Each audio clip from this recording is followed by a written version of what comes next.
G'day, boys. G'day, boys. Can anyone hear me? Let's start with the time tested method of a radio check. If anyone in the chat could let me know if you can hear my voice, hey, hey, that would be really good, good, good. Would like to hear my voice, hey, hey. Can anyone hear me? Let me know right now, please, please. All good, SWATBoy763 says, I'm going to assume that all good refers to my audio. 5x5 says, high maintenance 7879. Yep, I can hear you, says Wilhelm Sowers. Can hear you, WT player. Nice, boys. Cool bar, loud and clear. Welcome back, my man. And the Saint, of course. Then, yeah, nah, I can't hear you. Asking if you can hear you.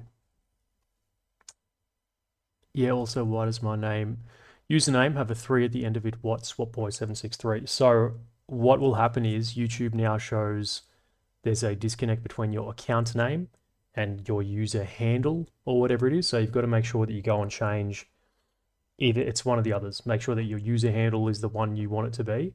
Otherwise, it's just going to show like your YouTube account name that you made when you were 6. And it's, I don't know, goth girlfriend, big booby lover, 6969 or something. That will be like your name in the chat. So you have to go and make sure that you've selected the, what do you call it? Handle, display handle. That's correct for what you want. Oh, hot diggity damn. I'm barely bloody getting started and there's a dono already. Much appreciated, boys. Helios Drive says 2 schmackaroonies. That's bloody good bit of cashes right there. Appreciate that. A gold coin. This movie sucked. We're not fucking around today, boys. We're straight into it. This movie sucked. Where the F was Don Cheadle. Yeah, look, I saw a few meme comments to that effect from, I would suppose, mostly Marvel Universe fans who were probably let down going into seeing Big Dad Castle from Blue Mountain State as a aspiring ranger in the woods of Australia fighting robots, and instead of getting Don Cheadle in an Iron Man suit. But here we are, boys. Saint says, go to channel setting and change your handle. Thank you very much for that 2 schmackos Helios Drive. Appreciate you very much. Sincerely, my friend. I didn't think it sucked, though. In all honesty, I thought this movie was okay. I'll get into that in a little bit in this. But just to preface, like this movie, right? If this movie existed in a silo, everyone in this chat, with all the demographics of this chat I'm referring to, noting that 90% of you are statistically, based on what YouTube tells me, human male between the ages of like 21 and 28 or something like this. That's the rough bracket. If this movie existed in a world where Predator wasn't a thing and Alien wasn't already a thing and Mech Warrior, you know what I mean? Obviously, we've got to steal those ideas from somewhere. But it's a shame because we are truly getting to the point where almost everything has been done. And so when you do something that kind of amalgamates a lot of other elements, it still kind of comes off as being contrived, which does suck because I think this movie did do quite a bit of stuff that was new in some ways. Like, for example, yeah, it takes the military angle, but it puts them on a training mission, so they don't have access to all their super weapons and stuff. I get that kind of has been done before. Dog soldiers, which will come up in this film. Sorry, in this PowerPoint. And then also making it a big mech instead of just a generic alien lizard or a humanoid, what do you call it? Well, again, alien. So it did some stuff creatively, but it's just that everything has been done to the point that even when you do mix stuff up like this, it still comes across as not being original. Anyway, I'm going to get into it, boys. Hi, hey, hello, welcome, everyone. If you're jumping on for the first stream, a little bit of a rundown on what goes on here. So these are the types of streams that I do on this channel. You should see them on the screen now. I have some that are locked behind the paywall for the members, that being the planning room, and then my, not newfound gaming addiction. I've always been gaming, but this is my excuse to get back into a little bit of gaming and game on YouTube time. I'm looking around, checking my bloody bibbity, eh? Next one's the all access, right? So one is the debrief, which you're sitting in right now. And then the next one is the mixed bag ones, which is sort of what I'm going to do if I don't have a planning room to do that weekend or something like that. And mixed bag will be for all and everyone. If you want to support the channel, best way is to become a member, and then you get some stuff for it too. Not begging for charity, you don't have to. You get free streams if you don't. But if you like what I do and you want to give me a little pat on the bum and buy me some flowers, that's how you do it. What we do in these streams is what you've got on screen there. I'm not going to read them verbatim because that's bloody unprofessional. You don't read the slides. You don't read the dot points as they are shown word for word because the audience has already read them by the time you're reading them aloud. So they're bored. That's how this PowerPoint stuff goes. But if you've been here before, you'll know what's good. If you're brand new, welcome to the party. Also, one other caveat here that's not shown on screen, chaps, is that I lock into the PowerPoint, and I say this, everyone, but I don't have it written down, so I'm going to say it again. I lock in on the PowerPoint, get focused, go through the slides, and then I'll flick to the chat, read some of the, chat comments, and then Q&A, that sort of thing, and then I'll go back to the slides. So I'll do it in kind of chunks, just so there's a bit of continuity to the flow and I'm not getting too distracted and side-tracked doing side quests in the chat. Last one got a bit nuts last week. Thanks for everyone who jumped on that. That was sick. What was that debrief for? I can't even remember my own video. The 300 debrief live stream was very, very fun. Enjoyed that a lot. So let's have another bloody good one today, huh? Before I crack into the comments on the slideshow, let me check the chat real quick. Still don't know why they had live ammo and no BFAs. Yeah, real. I thought they did have BFAs at the end part, or have I forgotten that?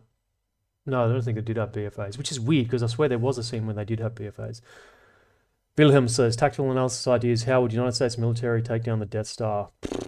Yeah, with great difficulty, I imagine. I think we don't have interstellar travel. Mike likes milkshakes. Cozy. Oh, sweetie, thank you. Helios Drive. 5 bloody schmackos. Mamma mia. I have to nod off for tonight. Okay, mate. Time for tuppy bye-byes, I get it. But I'll say one thing. Alan Richardson would make a perfect Doom guy. His face is a dead ringer for Doom guy's HUD face sprite. Huh, true. It would be. He would be as well. I don't think they're planning on redoing any Doom soon. Maybe they will now that the later games or more recent games are up pumping again.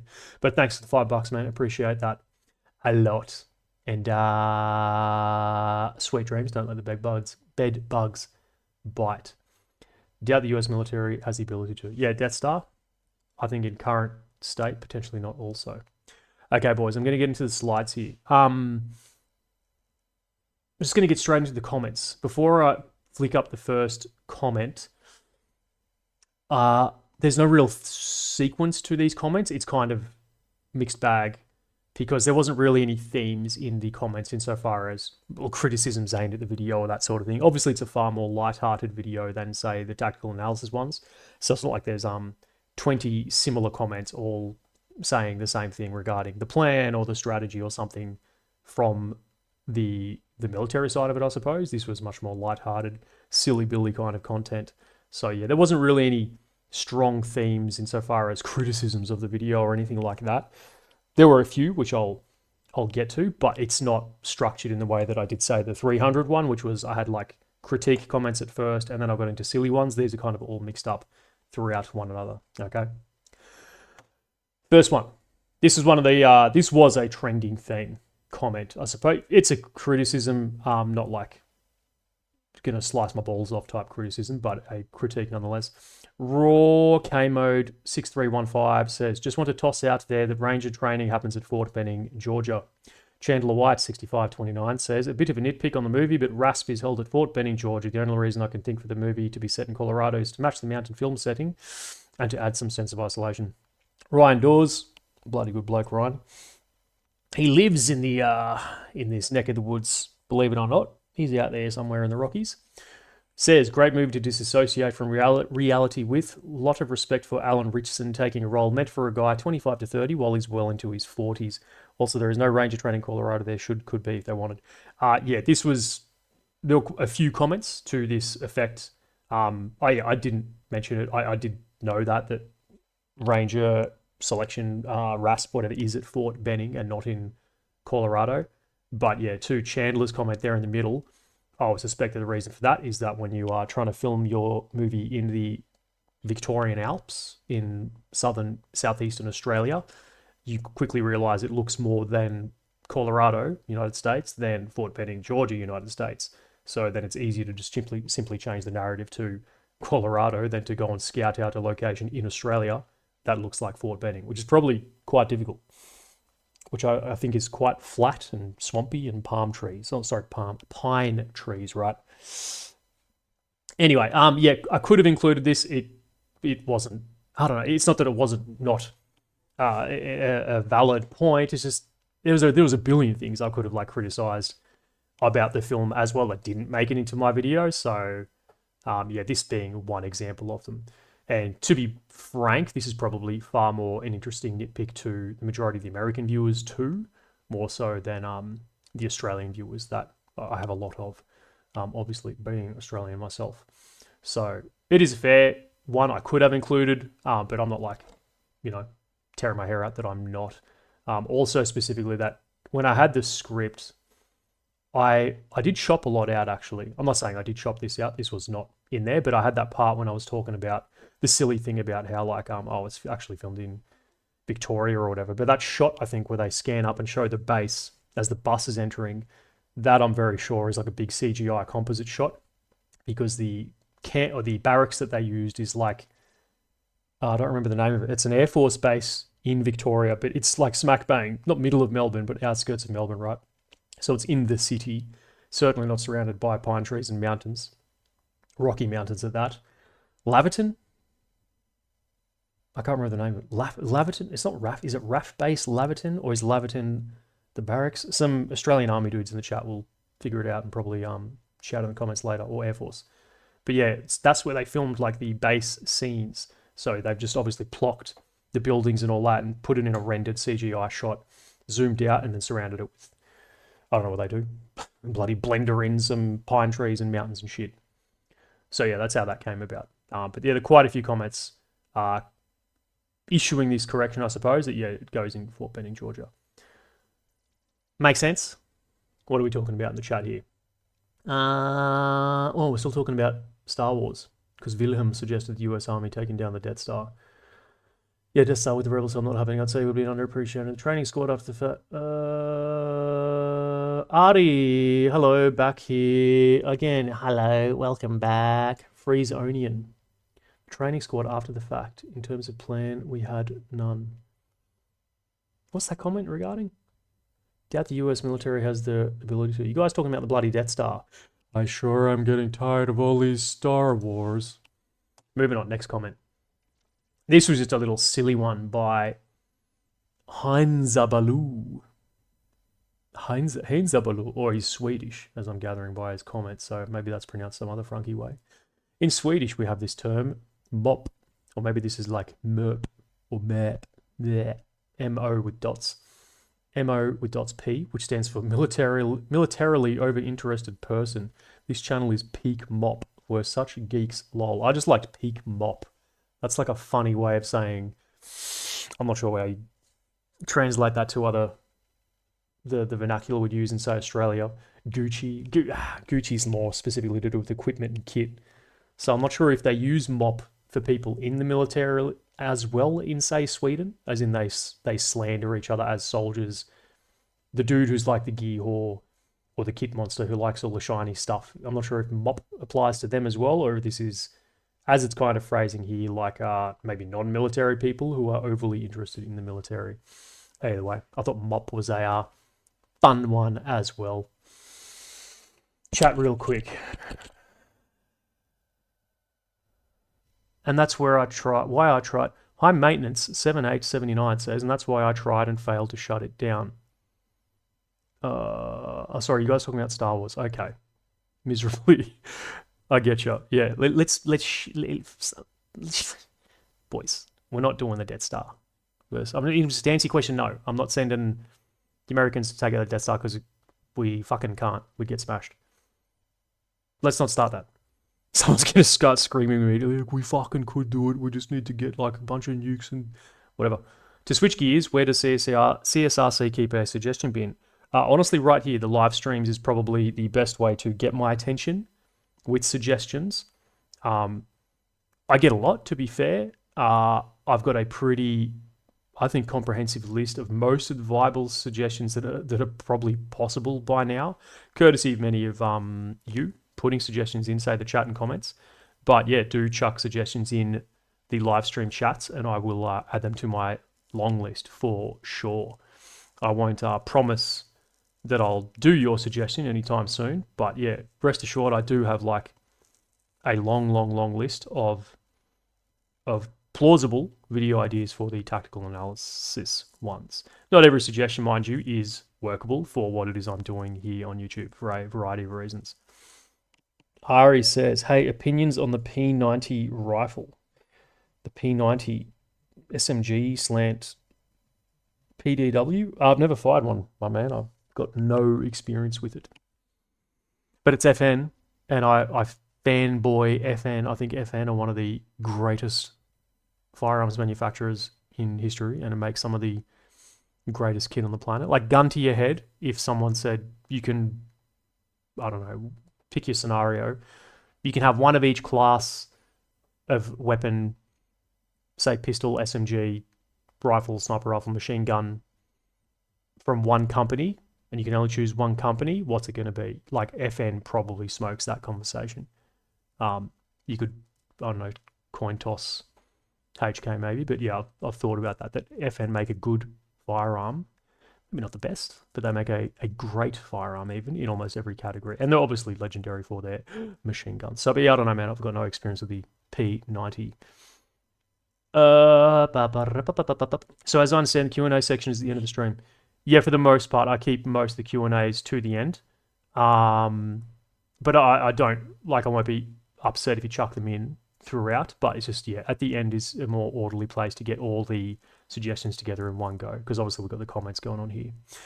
Hi, man. Says, sorry, man, I thought the Death Star talking to you wanted to. Yeah, man, no, I appreciate you trying to shift gears back to the slide here.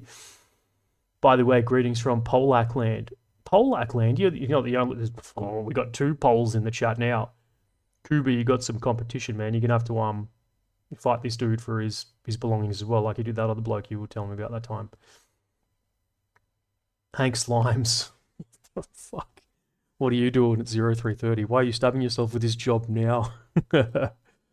Army vernacular spotted. What am I doing? What are you doing?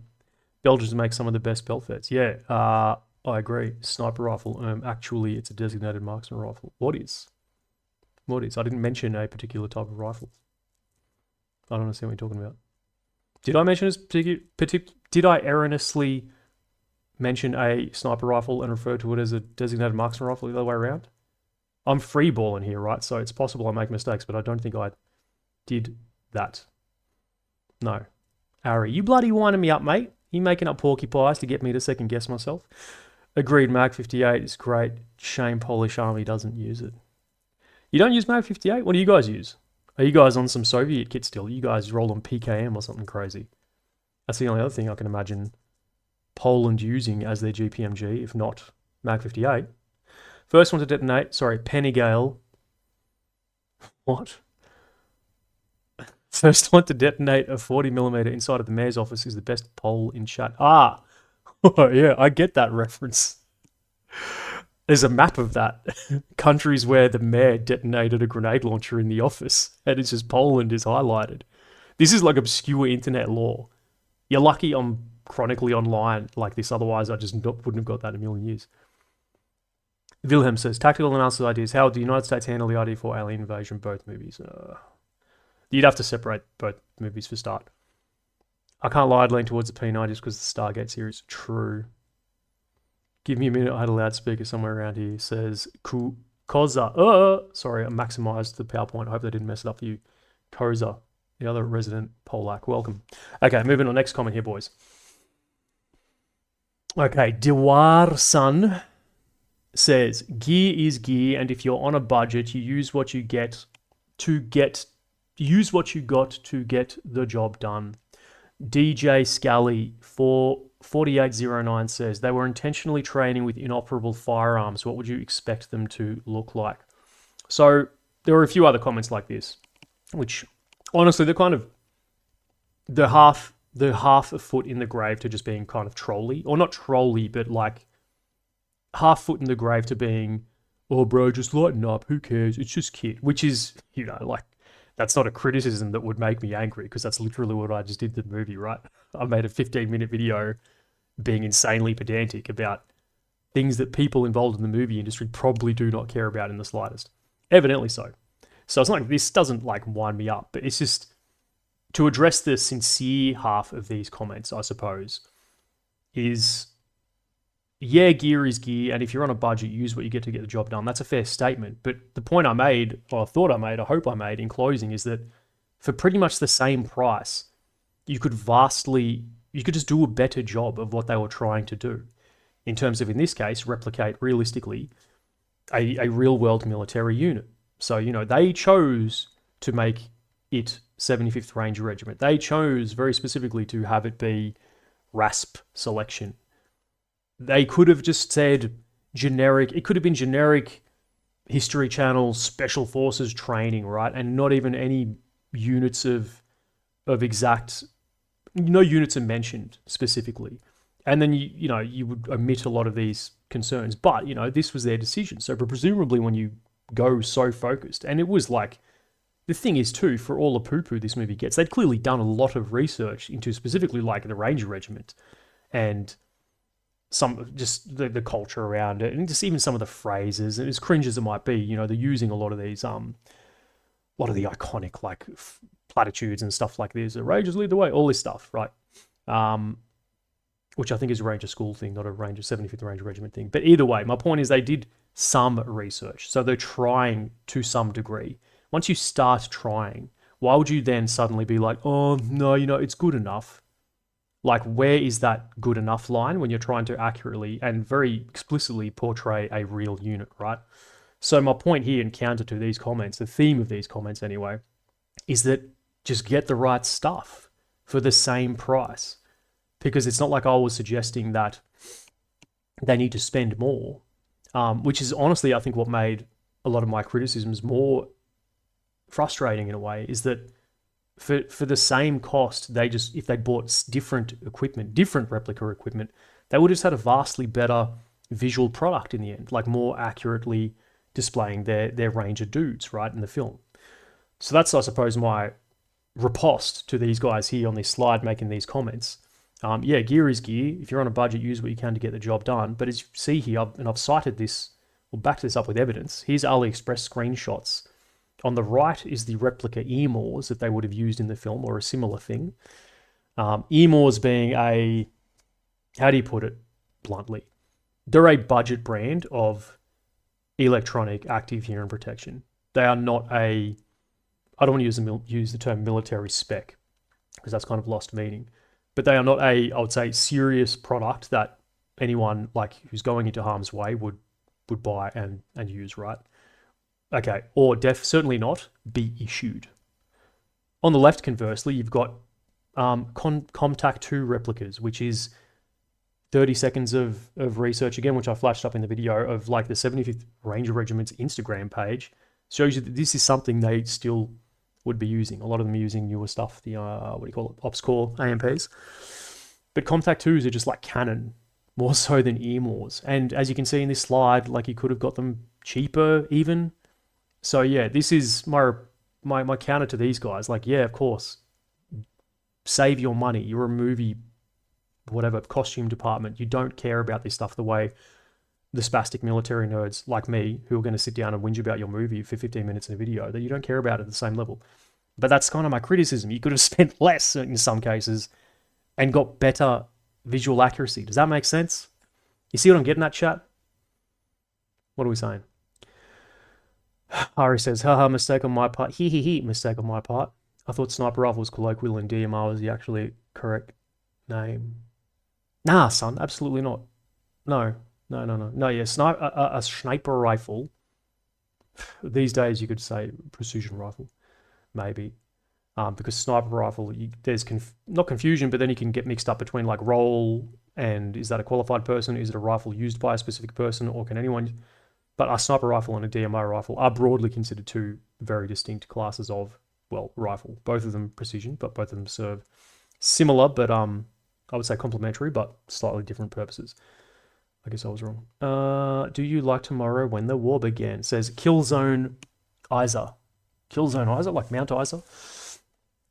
Which one? Man, I remember reading the books like when I was in high school. No, maybe even younger. The books were kind of like Doomer. I'm not Doomer. What would you call it? Like they were they're kind of grim reads. So, to my American comrades in the chat, Tomorrow When the War Began was basically a book series.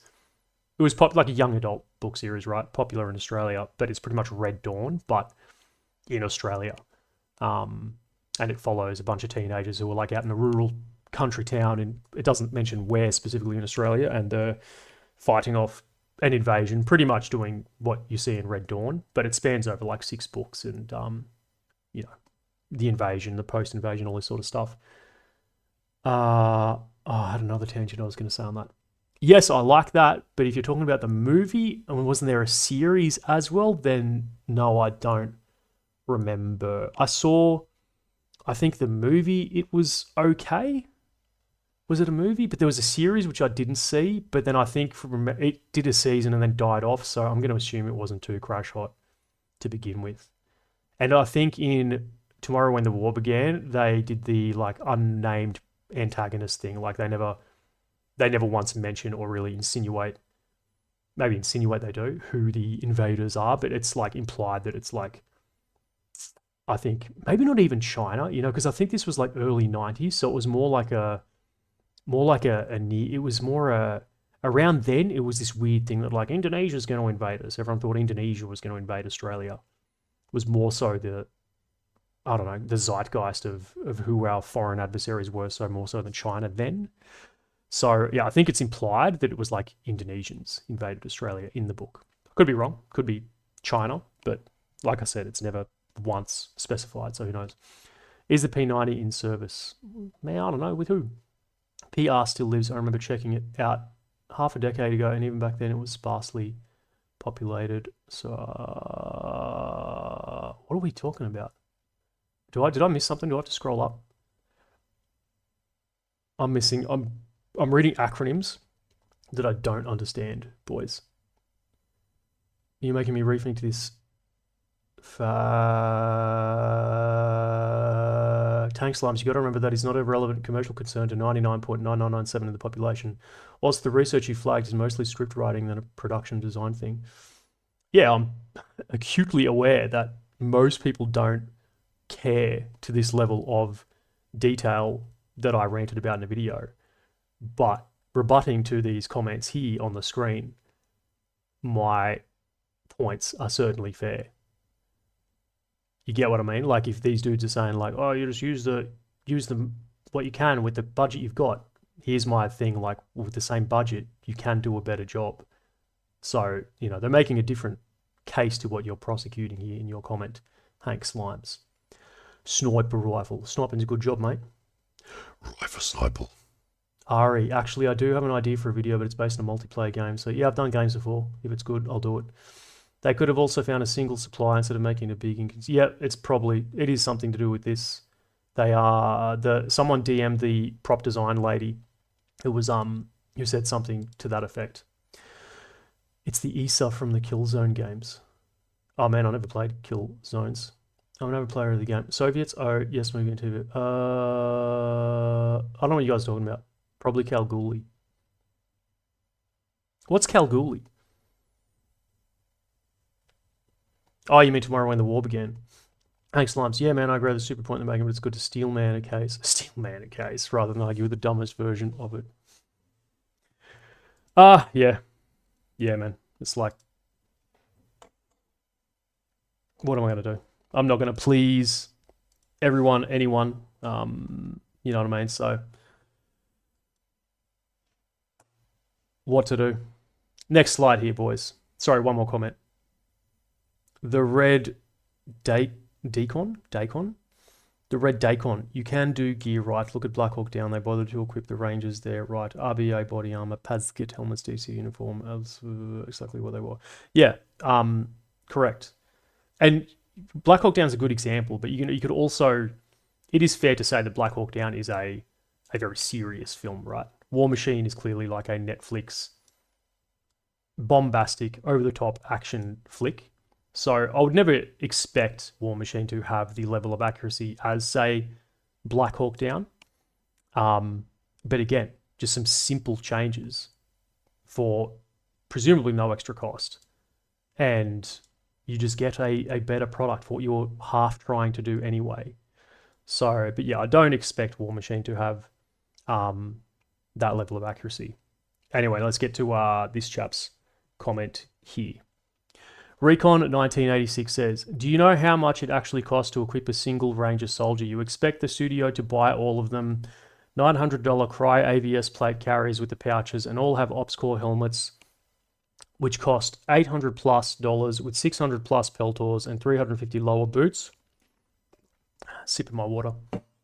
And either standard issue ACUs, which are around $90, or the Cry G4 uniform that costs $800. Cry emoji, laugh, sweat emoji. You got to drop those expectations a bit, bud. No, I don't expect that, Recon. In fact, I explicitly had a line in the video, which I've screenshot in the bottom here, because sometimes when I see comments like this, I get like gaslit. I start second guessing myself, and I'm like, did I not say that? I thought I had a comment almost to that effect. And this guy's like saying this thing. It doesn't make... Did I say that? And I'll go back and I'll watch the video. I'm like, what the fuck? I did say that. So here's a screenshot here, as much for my own sanity as anyone else. The text down the bottom, that's a subtitle right from YouTube. So yeah, my verbatim line is, I can understand how genuine article kit doesn't make it into the movies. But the preceding line for that was the joke I did where I had the Spider-Man scene with, what's his name? He's doing the laughing bit, and it's the prop department was getting laughed out of the room for quoting a bunch of Cry JPCs, as you can see on screen there, 200 of them for $57,000 US. So no, I don't expect that at all. And yeah, again, they could have just used the replica kit and got a vastly better visual product. The simple example being, they had a bunch of the dudes with this pictured on screen, right? The AVS, the JPC, presumably replicas. With that being said, on second inventory, when I went back and I was just looking at some of the images again, I think maybe number 7, the multicam, he's the one dude with the multicam JPC. I think his might be real. I think he might have a legit JPC, which I would suspect based on some of the pouches the dudes have as well. Like some of the dudes had those Plat Attack pouches and sword pouches, a bunch of the Australian made kit. And to be clear, because I didn't mention this in the video and it occurred to me later, Plat Attack and Sword are good brands. They are not Chip Shop, Temu Express, AliExpress, like fake knockoff kit. Sword and Plat Attack make great kit. They're both the two of Australia's oldest kit manufacturers, right? So I would suspect that a lot of that stuff we see in there probably came from a bunch of the extras, or maybe some of the guys involved in production who were probably Army reservists or something like this, or maybe ex-Army, who knows? And it was personal products. I think that's how some of these things would have ended up in there, because otherwise it makes no sense that they would go out and buy X amount of Temu 6094s, X amount of Temu JPCs, and then have smattering, one sword pouch here, one Plat Attack pouch there, and mix it all up like that. It's obviously not for accuracy either, because I think your chances of finding, say, a Ranger on RASP, especially so, wearing a sword or a Plat Attack pouch, extremely unlikely. So it suggests that's how that ended up there. Just dudes who were affiliated with production that were military, Australian Army, sorry, of some capacity. But yeah, they could have just got rid of those Temu 6094s and used at least the Temu JPCs, which they had. It would have instantly, again, been a much more accurate product for probably the same cost. I'm assuming they wouldn't have paid much different, if any different, between the Temu 6094s and the Temu JPCs. So, no, I don't expect, to answer your question here, you expect the studio to buy them all of them 900. I think our old Recon 1986 here just wanted to list some numbers and tell people that he knows how much things costs. I think that's what's happening here, boys, if I might be frank.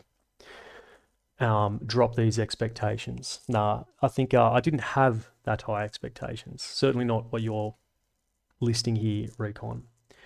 How about I drop you on your head as a child? No, can I say that? Can I say that on YouTube without getting in trouble? I retract that statement. I'm playing a narrator here on YouTube. This is a personality I'm doing for a joke. No, I don't think, no, I won't drop Recon on his head as a child. I hope that didn't happen to him as a child. And I hope that he doesn't stand at the bottom. You know, in Home Alone 2, when the tool chest is flowing down the stairs, like, and the two burglars at the bottom of the stairs, and they get squashed by the tool chest. I hope that Recon doesn't find himself in a situation where he's standing at the bottom of the stairs behind a closed door, and some child in the house defending it has pushed a tool chest down the stairs and it's rumbling down there, and it's going to crush him. I hope that doesn't happen to Recon 1986. Can I see this? Can I say this on YouTube? Am I getting in trouble for that? I don't know. Recon 1986. Got to drop those expectations. How about I drop you asshole first onto an open can of baked beans? How's that grab you, mate? What do you think about that? Let me read the chat here. Let me read the chat. Sorry, what we got?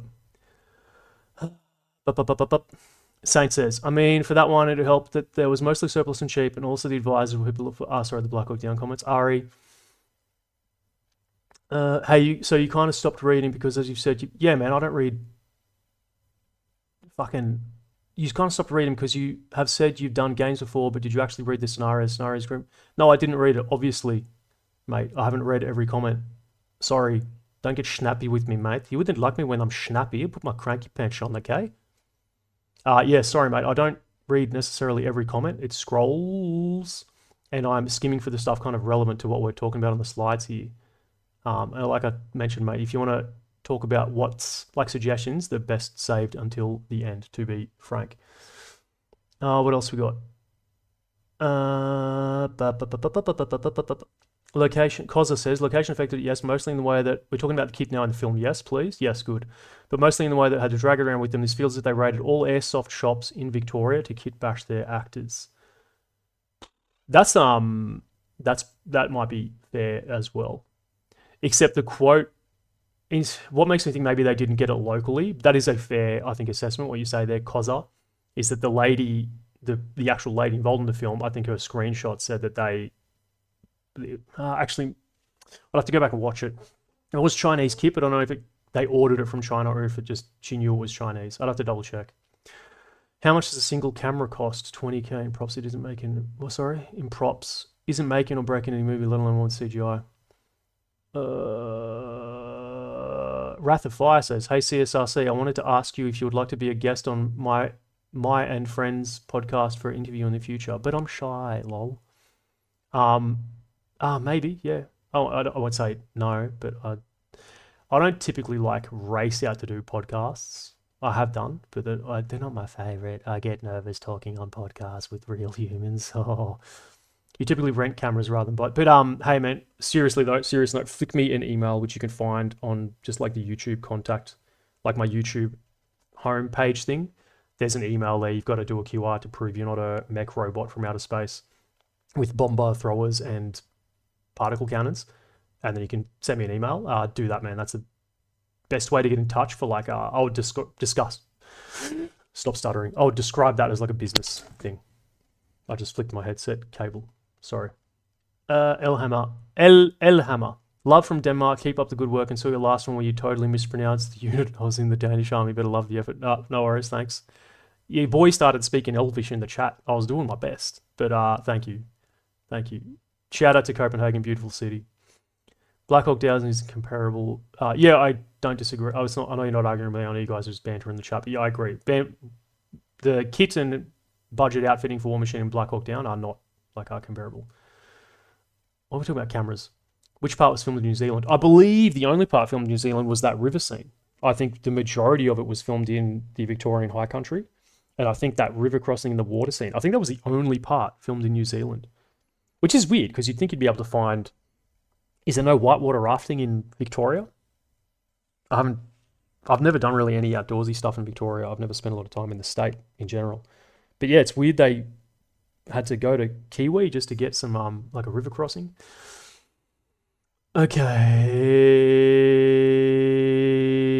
Reed von Clausewitz says Hank Slime's my brother. It's politics by the means, and they're all goodness, boys. We're getting heavy up in here.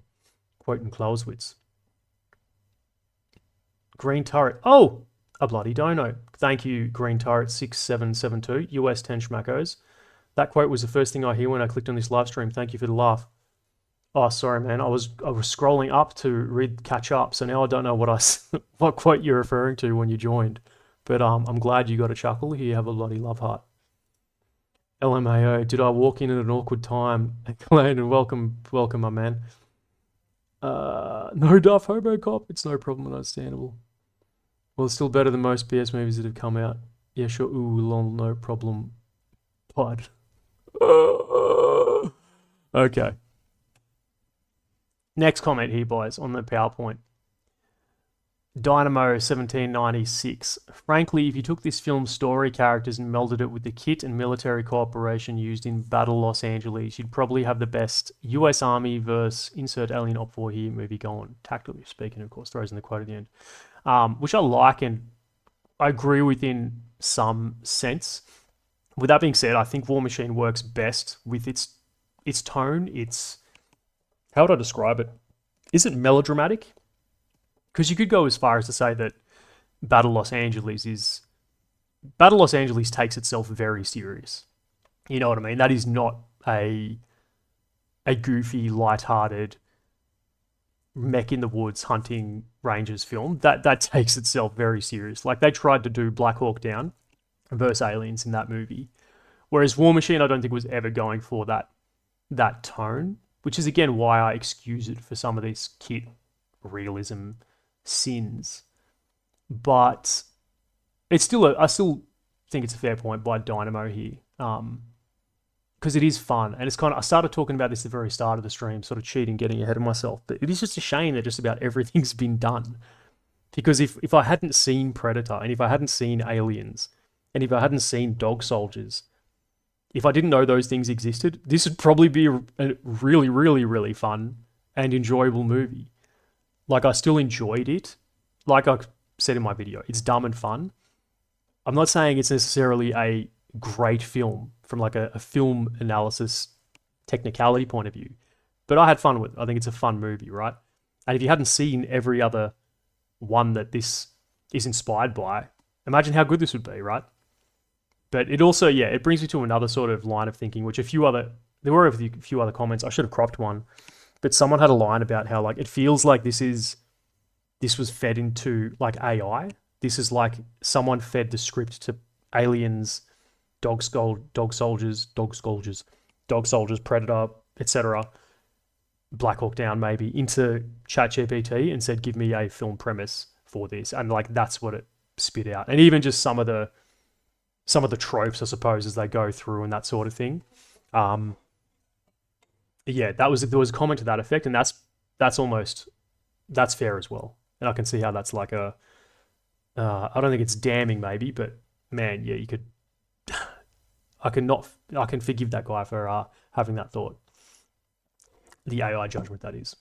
What's going on in the comments? You're right about doing it on a budget.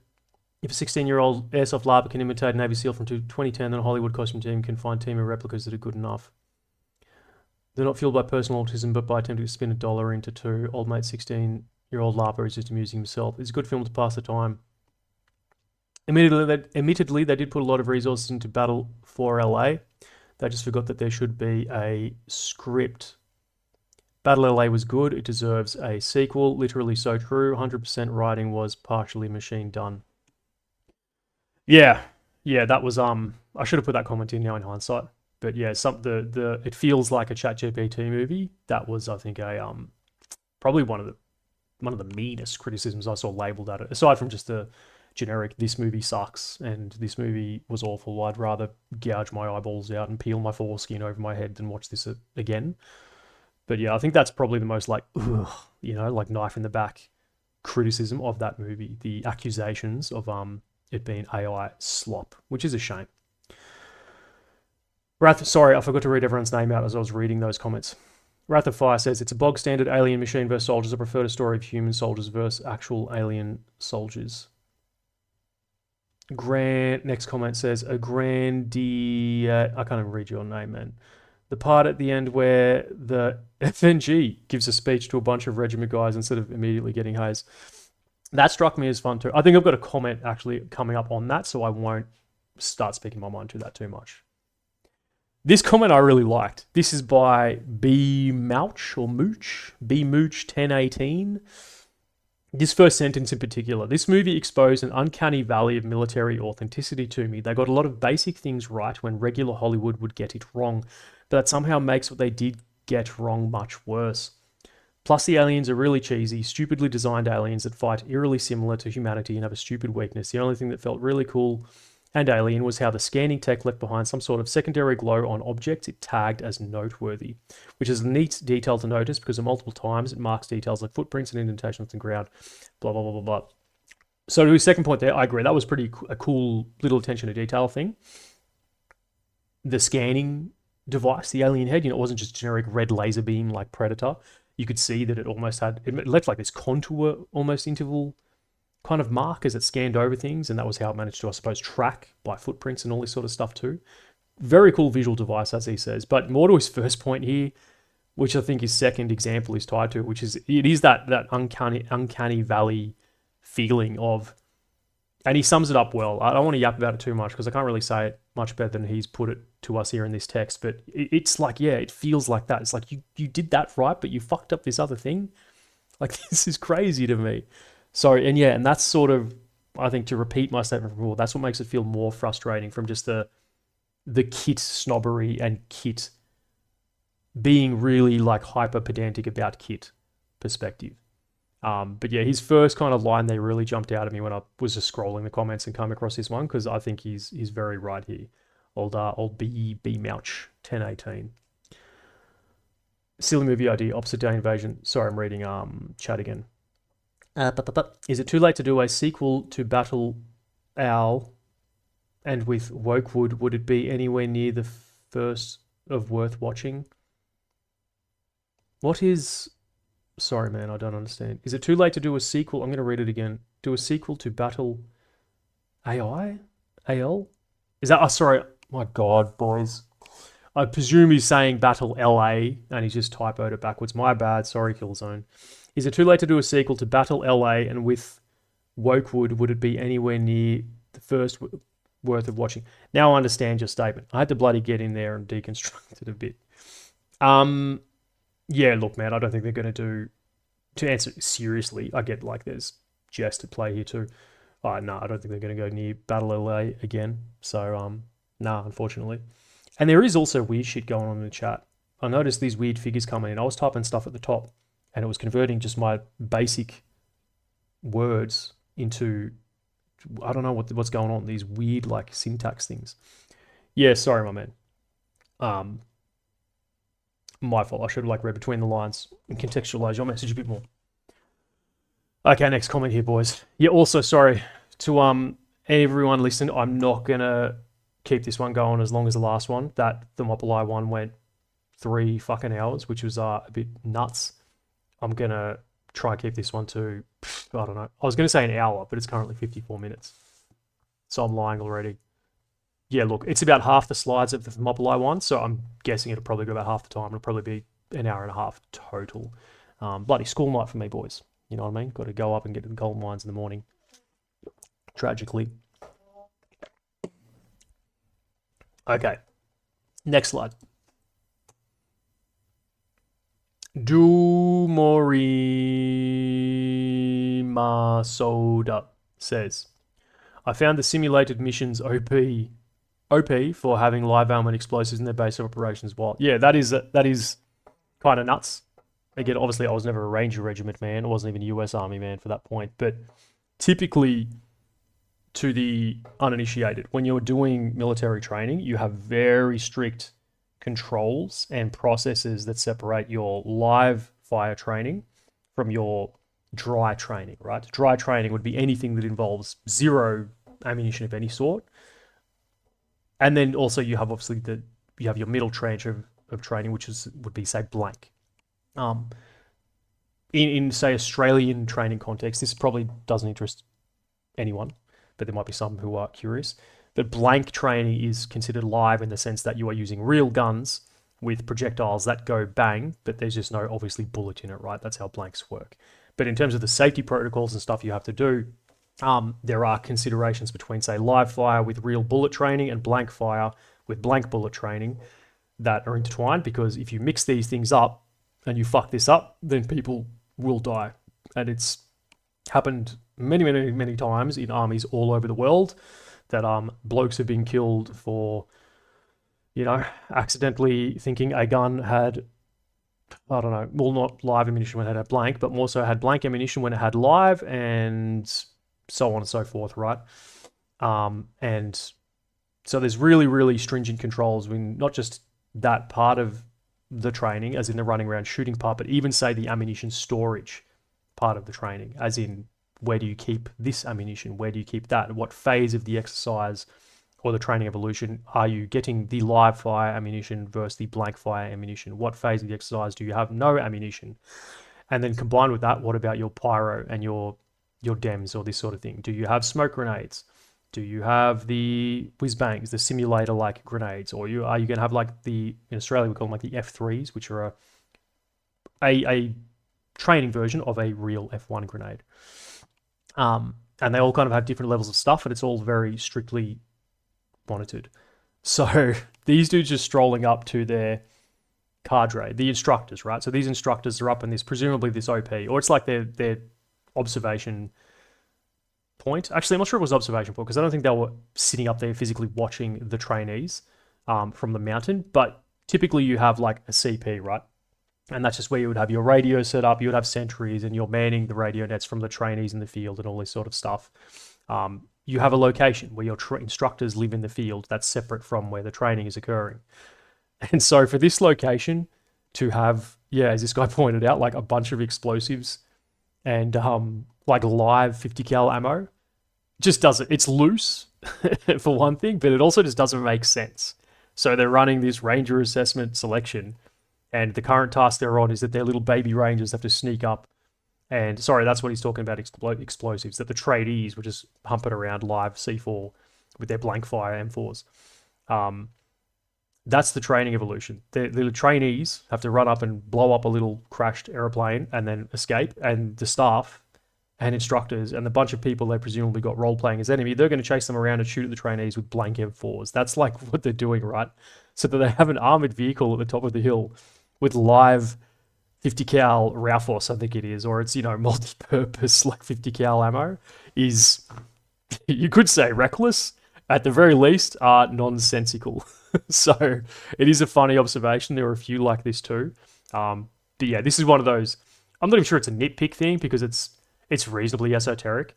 But yeah, this is like a military thing that just doesn't make sense, for one. For two, it would probably be considered like needlessly unsafe to mix up this ammo. Does that make sense? Let me get in the chat here. Star Trek's been... Okay, not reading Star Trek. Battle of holy shit, a whole hour, says Swap Boy. Yeah, man. Well, I was a little bit late. Zeno, my man, welcome. Sorry, I was late too, to be fair. I started like 15 minutes late. I was having a catastrophe with the technology. I just couldn't get this PowerPoint from the laptop that I made it on to this desktop PC that I stream on for hell or high water. I couldn't suck it off WhatsApp. I couldn't email it. I couldn't Bluetooth it. And yeah, man, I was just tearing my hair out trying to get it onto this laptop. Okay, Capped says 5656. Yeah, it's usually a cause for the entire exercise to be called to a halt if live ammo makes its way into a force on force exercise. Yeah, that's true. There's there's strict, what would you call it? There's like big amnesty things. You search it, you get searched at the end of like with these activities. And when you're transitioning, if you have, say, a period of field training where you're out there and you're going from a period of training with blanks to training with live, yeah, man, like you do the full lineup and you search obviously you clear your rifle, but all your kit gets like detailed, searched and stripped and all this sort of stuff to make sure that it's not like a single live round, as in ball live round, has been mixed up and contaminated in someone's kit. Because, this stuff happens all the time. And there's a bit of a morbid quote I heard, which I like, which is kind of fitting for this topic, which is there's graves all around the world filled tragically with dead cunts who the last thing they said or the last thing they heard was, "Trust me, bro, it's not loaded." And I know that doesn't strictly apply to this one, but it is a similar conversation in terms of like mixing live and blank, right? Like, no, it's okay, they're just blank rounds. Next thing you know, it's fucking not. So yeah, it's just a funny. This is like a military, very centric criticism thing. The whole like mixing live ammunition with blank ammunition. Probably you don't care about it if you're a layman watching this. You certainly don't care about it if you're a layman, but it's almost amusing to that point. If you find streaming for 3+ hours too tiring, I can replace you. The only thing I know about Warfare is how to shoot a gun, but I can play Minecraft on stream. Might even be good for the algo. Oh, nice, you play Minecraft. No, to be fair, it wasn't that I found it tiring. I quite enjoyed that long stream. It's just that I've got bloody that last Sunday I didn't have anything up on Monday, but this time I do, tragically. So you know what I mean? Got to bloody get ready for the real world. If you catch my drift. Marty McFields, welcome back, my man. Good video. The power of Reacher beats aliens. Yeah, I haven't seen the Reacher stuff. Saint says, do you not have a USB? Yeah, well, guess, you know, I resent in 2026 that that's what it fucking comes down to, though. It wasn't that big a file. You know what I mean? Are we at this point that I can't zap something through the air from one computer to another? I've got to fucking get a thumb drive and clamber around like it's 2007 and fucking sticking it in the back, and then you can't reach it because you don't know if it's backwards or frontwards, and you've got a 50-50 chance, but somehow it's still wrong every fucking time when you're trying to plug in a USB. So, yeah, I do have USBs. I just genuinely, if I have to use a USB to transfer something between devices, I resent it. I get very, very upset. So I like put it off as long as I can. Captain 5656 says, can't forget the amnesty bush. Yeah, the amnesty bush has claimed much link 556. You're a fucking cheeky little bastard saying, yeah, 5 schmackos, 1 gigabyte USB fund. Thank you, but I'm not a fucking complete pop. I have USB sticks. I appreciate you. Don't get me wrong. I'm not like shouting at you. Thanks for the dodo. I have a love heart. I have them. I'm just saying I resent having to use them. In this world, I can charge my phone wirelessly. Do you have any idea how much that blows my mind? Two technology advances I remember that blew my mind when they came out. First was Shazam. You hold your phone up and it can tell what the song is. Fucking outstanding. And the next one was wireless phone charging. Maybe I'm showing my age here, boys, but I thought that was incredible, right? So I can charge my phone by resting it on this little thing. But now I can't get a 19 megabyte PowerPoint presentation from one computer to the other without plugging in a USB stick. Fuck you, computers. Sorry. Alec Baldwin says Killzone. Thanks for the dono. For me, it's instant emails. Yeah, righto. Back to the slides. Shiny, joyous. I almost said Shin. I started reading that in my brain, processed that as Japanese, like shinobi. But I believe it says Shiny Joyous Cook 5598 says, good to see we're on the same page about the Snap 3 mag pouch lol. Now this one I thought I'd bring up because it is an interesting point. I believe so because my comment in the video was yuck. Verbatim was the word I used. Gross maybe. I think I used both. I like both. I like saying things are either yuck or gross. Bringing them back if they ever left. But ironically, the press stud one shown here on the right, which I've labeled as the worst, is probably the most accurate one because I believe this is the US standard like issue 3 mag placard. As in this is like your standard bog go to like army recruit training in the United States, and this is what you get. So probably the most like canon correct one. Arguably the like flapped pouch ones on the left might be too, but again, depending on which brand they are, and you can't really tell. These ones look like very Eagle Industries inspired. But hard to say if, and I've color corrected like these images too to get some sort of idea of what's going on.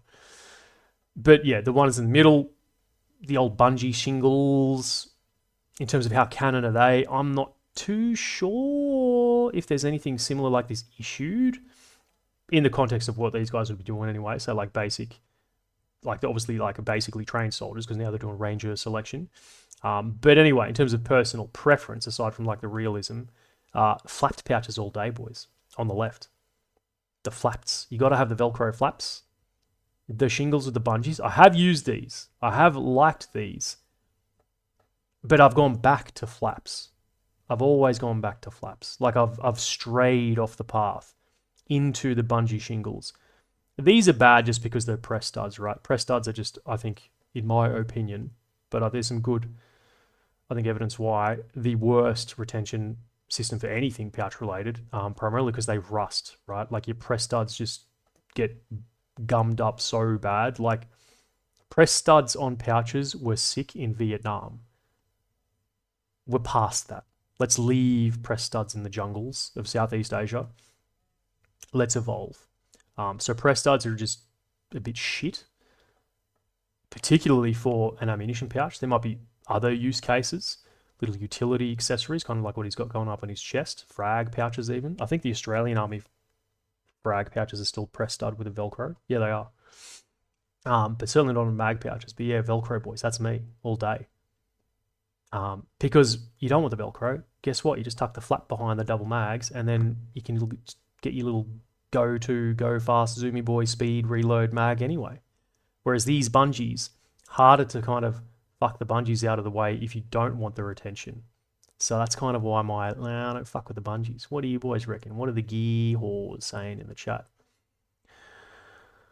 I resent cables. My brother in Canberra, the first thing I ever learnt about electronics is to always have a cable drawer. Treat it like your child. It's a holy relic. All right.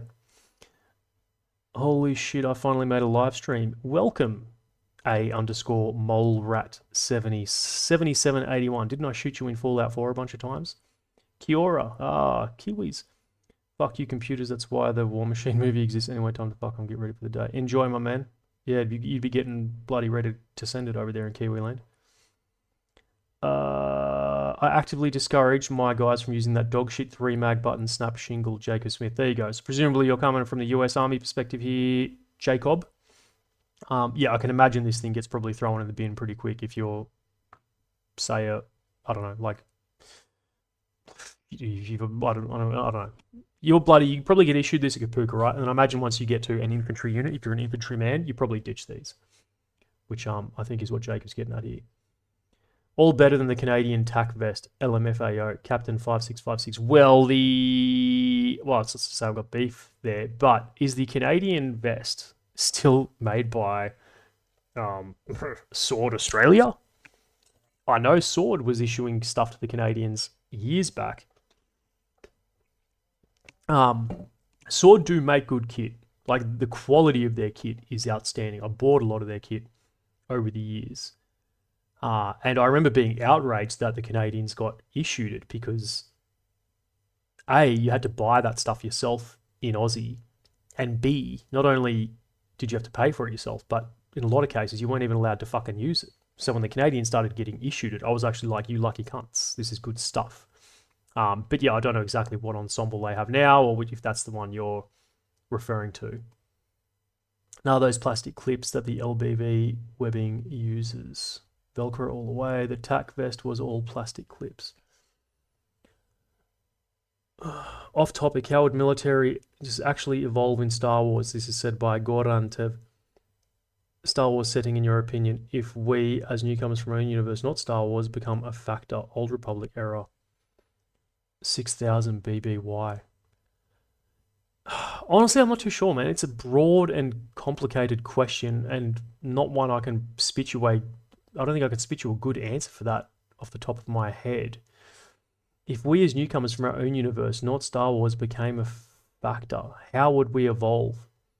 Yeah, incredible question. Like, as in if we teleported into Star Wars universe now, I suppose, look, how do we...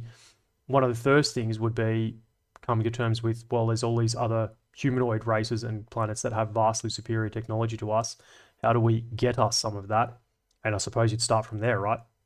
Or are we achieving this through diplomacy or by what other means? But yeah, very broad question, man. Albeit an interesting one, I'll give you. Freezonian, have a good rest of the stream. I've got to head out. Okay, peace, man. No, those swords were bought because our tack vest was operationally useless. Okay, cool. Yeah, I didn't think, excuse me, my phone just started listening to me. Scandalous. Behave yourself, Google. Bloody transmitting. No, those swords, sorry, Reddit. I second the Star Wars comment. I love listening to people talking about theory and doctrines. Yeah, it is a good question. Comment by Gorantev here. It's just incredibly, like, it would, not something I don't think I could answer, surely. And I'd have to sit here and think about it, to be frank. It's not, I don't have a quick answer for that. It takes a lot of brain juice. It was a 4-mag, basically unmodifiable vest. Xenonauts, off topic. Can you explain the difference between a kill zone and a kill box?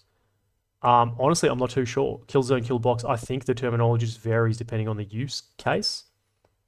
My example would be that in my experience, vernacular-wise, kill zone would refer to, say, what you set up in an infantry ambush. That would be referred to as the kill zone. Whereas a kill box, I believe, is something that refers to, is this not an aviation thing or a offensive fires thing? And to be honest, I'm not sure I ever heard kill box used in the Australian Army in my setting, in my context, which makes me think that it might not be something we say in Australia, or if it is, it's not something infantry planning related. It sounds to me like effects based, particularly aviation related. So that's my best answer to that, but it's also handed to you with the side of I'm not entirely sure, to be honest, my friend. There's an idea for a future vid, a modern day unit doing the attack in the Battle of Yavin. Your phone's always listening to you. True. Rimworld taught me that kill box is something you should never walk into. Says Koza. Swap boy, OP, John Google is listening in for any anti-computer discussions. Quickly praise the USB. Yeah, man, they're checking to see if we're pro or anti-clanker. It's that, what's that thing? The basilisk. If you don't say you love AI, then when the AI takes over, it's going to instantly murder you. So you've got to embrace it, like make the decision now. Something like this. Nexus phone is going to ask for his age before using it. Oh, don't bloody joke about that. Further erosions of our freedoms and our liberties, boys. I'm joking. I don't mean that. Government, anyone who's listening, John Kiriakou, please don't chase me down and shove hummus up my rectum. I jest about the problems regarding freedom of liberty and speech and my phone listening to me and the sinister apparatus of surveillance and state-sanctioned, I don't know, intelligence. Anyway, moving on. We're moving on, boys, to the next comment on the screen. This isn't me. I'm not the real person. This is CSRC. CSRC is a YouTube account, which is a satirical narrator. You get it? That's what I'm doing right now. I'm not like this IRL. FBI. ACES. NSA. Who would be listening? Who's the Australian NSA? ASD. Not that I think they'd be listening. I'm not that flash. I jest, boys. Did my stream just end? Can anyone see this slide? What slide's on the screen right now? My YouTube stream just like blacked out for a second. What is everyone looking at? Can someone tell me, please, in the chat? Watch out for our e-safety. Don't you get me started. No, I'm joking. I think it's a great idea. Protect the children from the internet. Think of the kids. Why is no one thinking of the kids? Ghost Eye wrote it. Okay, good. Thank you, Koza. Yes, we're caught up on the slides now. Ghost Eye 31 says, I also swear they watched a documentary or something on Ranger training because they featured all of the stereotypical training moments, using a rope bridge, a rappel, having to run with 2 ammo cans, etc. Yeah, I agree. And this is kind of, I spoke to this earlier, but it shows that, yeah, they had clearly done their research in some ways. They clearly watched like that. Is it the surviving the cut thing? Surviving the cut thing on Ranger selection? It's quite old, though, I think. It was like pre-RASP when it used to be called something else. But, you know, there's those cool YouTube documentaries, Surviving the Cut, thingy-bobs. Clearly, they'd watch something like this, as this bloke here, Ghost Eye, gets to. And I agree with him. I think they'd done their research and kind of, yeah, just come unstuck when it came to the kit and equipment. I won't speak to this one too much longer because I think I kind of double tapped this earlier, so I won't repeat myself too much. Goran Tev. For the backstory of my planned Star Wars fanfiction, it took about 2 millennia before Terran descendant settlers from our universe finally made contact with the Galactic Republic at 4003 BBY. Yeah, right. So in this scenario, they teleport into, not teleport, they, whatever, appear in the Star Wars universe, and it took 2 millennia? Made contact. Would they not, like, I don't know, find us first? As in, someone from the Galactic Republic would probably identify our planet and then come and greet us, you would imagine, because there's lots of, well, not hostile planets and species that have faster than light travel in Star Wars universe. So if we appeared, like, isn't it plausible that we would be detected and, what's the word, contacted, as in physically much quicker than that, I suppose? But that reminds me of, tangent, but a good one, the South Park episode, because I love South Park. I talked about it a bit in the last one, the Pinewood Derby, where Stan and Randy Marsh have to make that little boxcar racer thing. And so Randy, to make the fastest possible, like, lightest, most dense thing, goes to, like, the Large Hadron Collider and steals antimatter and then puts the antimatter in Stan's boxcar thing. And then the boxcar, like, shoots off into space, and they've created inadvertently faster than light travel, which means that the space police come to, like, what's the word? Trial your planet to see if you're worthy of joining, like, the International League of Planets. And in typical South Park and typical Randy Marsh fashion, he just fucks it up entirely. And Earth just completely cooks this opportunity because they realize we're all just a bunch of cunts who are, like, lying and manipulating, and the space cops are all fake, and they're chasing this space burglar who's called Baby Fart McGeezax, and he speaks like an old-timey gangster, but he's got, like, a phaser gun, and no one thinks this is weird at all. But this dude's, like, appearing on Earth going like, "Hey, hide me from the space police, they'll never catch me, see?" And it is my fucking favorite, hands down, episode of South Park ever. If you haven't seen it, go and watch the Pinewood Derby. I don't know how you pronounce it. It's the best South Park episode of all time. It's fucking incredible. What's chat talking about?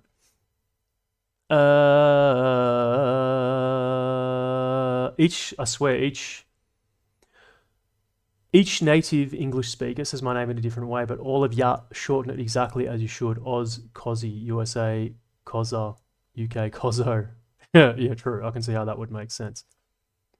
Because the FTL in Star Wars needs a lot of calculation before you can FTL anywhere. Yep, probably. And why did it take so long? Because wormhole from the edge of solar system to edge of the system in Star Wars side happens to be deep in the unknown regions. Okay, there you go. Well, CERN did just showcase transporting antimatter from their antimatter factory. Did they really? CERN recently managed to figure out how to transport antimatter. Copenhagen is a beautiful city. Now that's Elvish, that, and the classic red porridge with cream. What the fuck? Oh, that's a throwback from, like, 20 minutes ago in the chat. Community project Star Wars fanfiction. 2/3 of the community role players as procurement officers. Okay, next comment here. C_Kane says, I've got an idea for a follow-up on this. How would one actor and 2 kids defeat their neighbor in mounted combat, tactically speaking?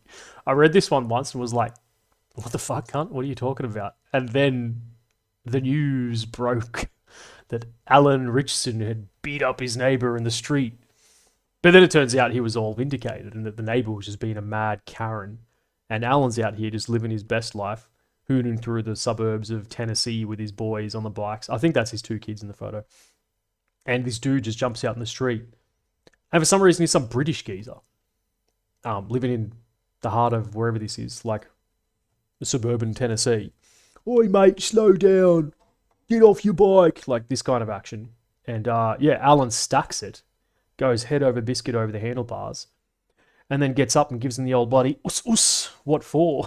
And then, but the news broke that was this dude, like, Alan Richardson, like, brutally bashes neighbor for no reason and is a horrible man. But it turned out he was pretty much, like, in the right, and I think the cops dropped all charges, so it turned out to be a nothing burger of news. But yeah, this comment was funny because I read it once, did not understand it at all, and then tied it to the current breaking news, and it was funnier. Comments. On the other topic, how would you approach campaigns of Red Alert 2, Yuri's Revenge mod, Mental Omega? Man, I don't know what that is. I know what Red Alert 2 is. I know who Yuri is, but I don't know any mods, man. That's incredibly niche knowledge, which I don't know anything about. Slide.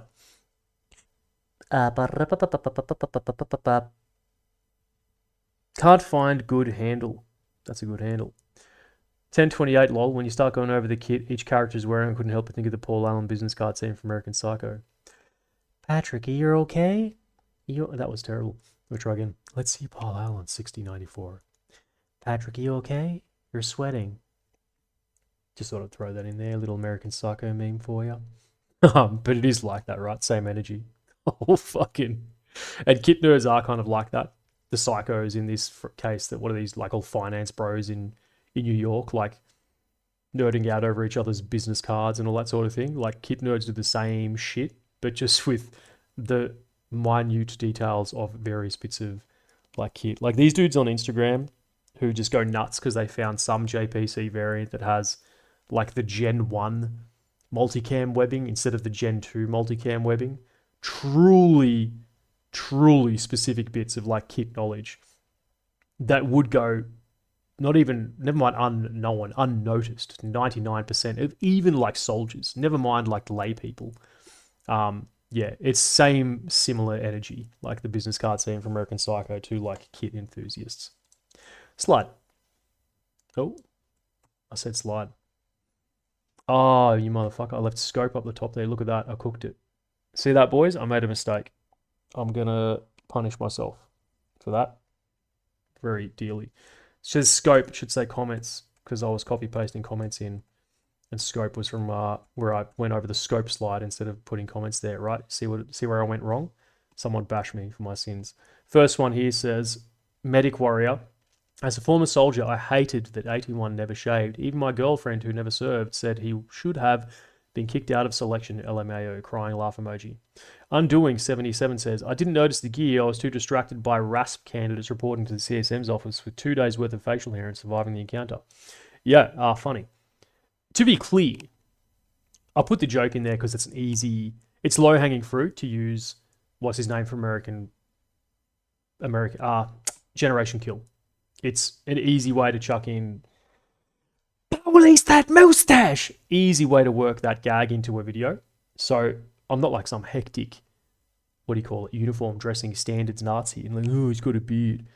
It was more just absurd that he had a beard in the settings that he was in. I think beards are sick. I think they should be allowed. But yeah, it just didn't make sense that him at the start of the movie had this huge, big, bushy beard when he's like recovery mechanic guy.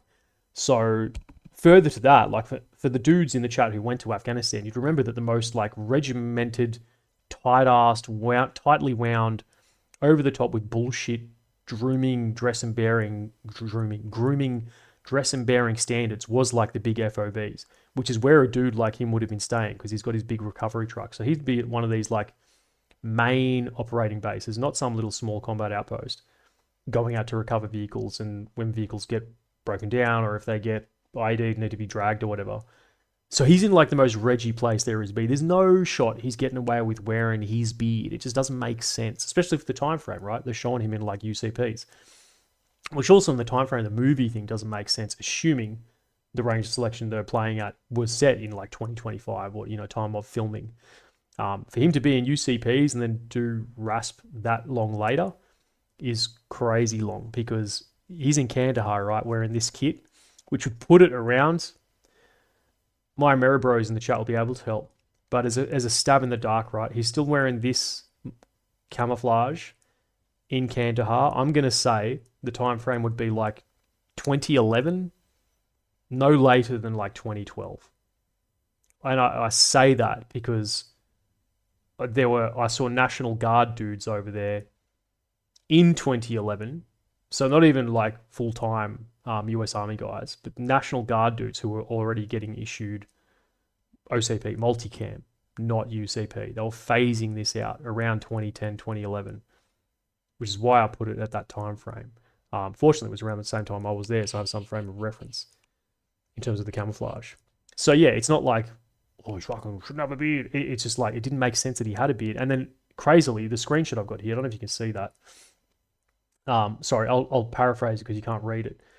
The beard was fucking fake, which makes even less sense. So it was a style choice by the production crew, by the movie people. He should have this giant beard in this flashback scene, and then it's a fucking fake beard because this is the Instagram screenshot I stole from this is makeup lady for the film. And, you know, she goes on to say that, like, oh yeah, we had to do this beard. I originally had a lace beard, blah blah blah. She's talking about at the end of the day, it would be removed, thrown out, and I would have to fresh.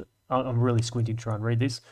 I believe we had to do this look over 3 days, and I spent 3 days screaming, "Stop touching your face," at Alan, presumably. So this just makes it even crazier that the choice to have the beard was so much so that they made him a fucking fake one.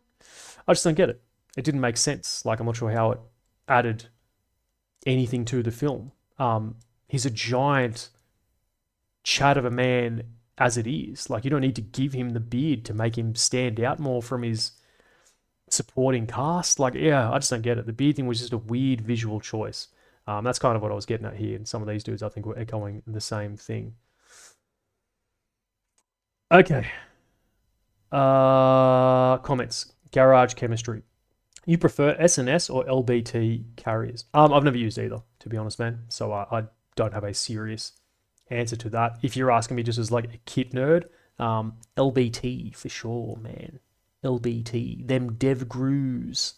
Them all sand cry dev grew phase. When they had them just tan LBTs. It's skits. Looks sick.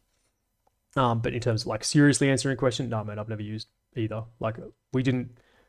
The armor thing in the Australian military is and was very strict. Like, you can't just buy your own armor carrier. You had to use pretty much the issued kit at all times. So yeah, I don't have any cool takes on body armor. Sorry, boys.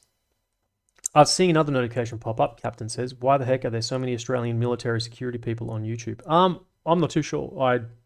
I don't know. Maybe we are like overrepresented. Or it could also be like blue car theory. It could just be that we stand out. You know what I mean? And once you notice one, then you start noticing more. Because, you know, obviously there's vastly more American, how do you put it, military/security people on YouTube. I don't know about the bloody per capita in terms of who's got more. But yeah, it could just be a thing that we stand out maybe. I don't know. Like, you notice an Australian YouTuber more so than an American one if it gets fed to you in the algo, possibly. I'm just spitballing here.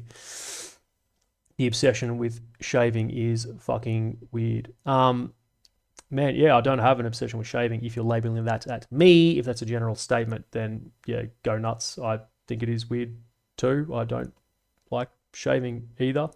But yeah, just pointing out some inaccuracies in the film here, brother.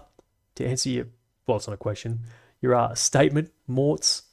Goran says, would you do streams of blind playthrough of Mental Omega campaigns? We would understand fully if, I don't know what that is. Mental, are you saying weird stuff? Like, is this are you doing a bit, Goran? This is like the third thing you've said that I don't understand. Is this even real? Mental Omega? Is this like that shit that dude hit me with in the comments last time? Monster Girl's fucking Fluffy Castle or whatever that was? I'm sorry, bruv. I don't know what Mental Omega is. Sergeant Major Sixter, thank you. That's the Generation Kill dude's name I was getting for. Kozi says, maximum length of facial hair is proportional to the distance to the nearest main camp, or if they have internet access. Some people dress better for Skype calls than their weddings. Pain, real.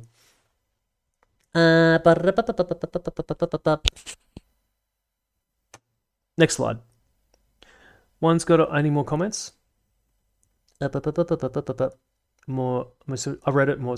Sorry, were you saying the army's obsession with shaving is fucking weird, Morts? In case I attacked you inadvertently and misunderstood your statement. The obsession with shaving is fucking weird. Or is in like, is that like a rip at me / the comments in this video about like why are they shaving or not shaving? Either way, I could have misinterpreted your statement one way or another, but I think I've replied to the worst possible way you're framing your question. Dan Band comment, that was fucked. Next one, Donovan Chow 3483 says, one's got to wonder what the robot plan was. It was toying with them to start. It only walked and used one weapon when it can actually sprint and fly and completely destroy anything with its large beam weapon.